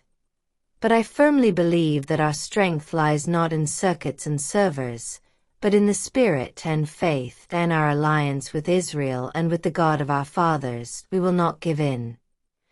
The speech, although in short, it ignited a spark in the hearts of many Americans, especially those who saw this period as the fulfillment of prophecy. For them, the global collapse was the beginning of a cosmic confrontation, but also the prelude to a victory written in advance. However, for the rest of the world, it was pure horror, a world in which banks no longer existed, in which the internet was an unstable ghost, in which the global economy was a ruin, and technology, once the symbol of progress, had become a tomb of modern illusions. And from now on, the war would be fought not only on the fields, but in space, in the digital depths, and in the hearts of people. It was the full entry into the war of the last frontier, a conflict in which the very identity of civilization was put to the test. Chapter 4: The Prophet in the Desert. In the 6th year of the 7 prophetic years, when the world systems were reeling, when cities were haunted by insecurity, and when Israel was struggling to remain whole amid digital attacks and physical threats, in a desolate corner of the Negev desert a man emerged who would change the spiritual vibration of an entire nation, and no one knew where he had come from. He was not known as a rabbi, nor as a political leader, nor as a military leader. It was said that he had lived for years in silence, as a hermit, and that he had spent his life studying the Torah, the prophets, and the hidden writings of the Kabbalists. In the early days, people had simply called him Ish HaMidbar, the man of the desert. But very soon, the title took on a special weight: the prophet of the desert. For some, he was God's answer to a world in disintegration. For others, he was a dangerous impostor, a figure who had appeared at the very moment when society was psychologically and religiously vulnerable. But regardless of the interpretation, his presence could not be ignored. The prophet lived in a small tent settlement, erected near an ancient archaeological site, not far from the Arava Valley. The area was already under surveillance by the authorities because of the secret laboratories and installations that protected the child of light, the new discovered energy. That is why the Israeli soldiers were the first to come across him. They said that they found him sitting on a large rock, looking at the sky while the hot wind lifted his gray hair. One of the soldiers would later testify. He did not speak like an ordinary man, he spoke as if he already knew what was happening in the world, what would happen and what everyone carried in their hearts. Soon, the rumor about his appearance spread. People from villages, cities and even Jerusalem began to come to the desert to listen to him. The improvised settlement became a place of pilgrimage. Despite warnings from the military authorities who feared that the massive crowd could turn the area into a strategic vulnerability. But people came, and they came by the hundreds. Not for miracles, not for religious spectacles, but for words. Because the prophet spoke differently than any rabbi, priest or preacher contemporary. He spoke with piercing simplicity, with powerful images, with the certainty of a man who feared nothing. You have lost control of the world's systems, he said, looking at the crowd with gentle intensity. But you have not lost control of your souls. This is the first sign that what is weak will fall, and what is true will remain. For Israelis, these words came at a time when fear and insecurity were reaching enormous heights. Cyber attacks by the Red Dragon Coalition had destabilized the country's economy, networks, and logistics. The tunnels of the modern desert were being attacked, and hybrid wars had become almost permanent. In this context, the prophet's voice sounded like an anchor in an endless storm. But not everyone was convinced. Israel's intelligence services immediately began monitoring him. Where had he come from?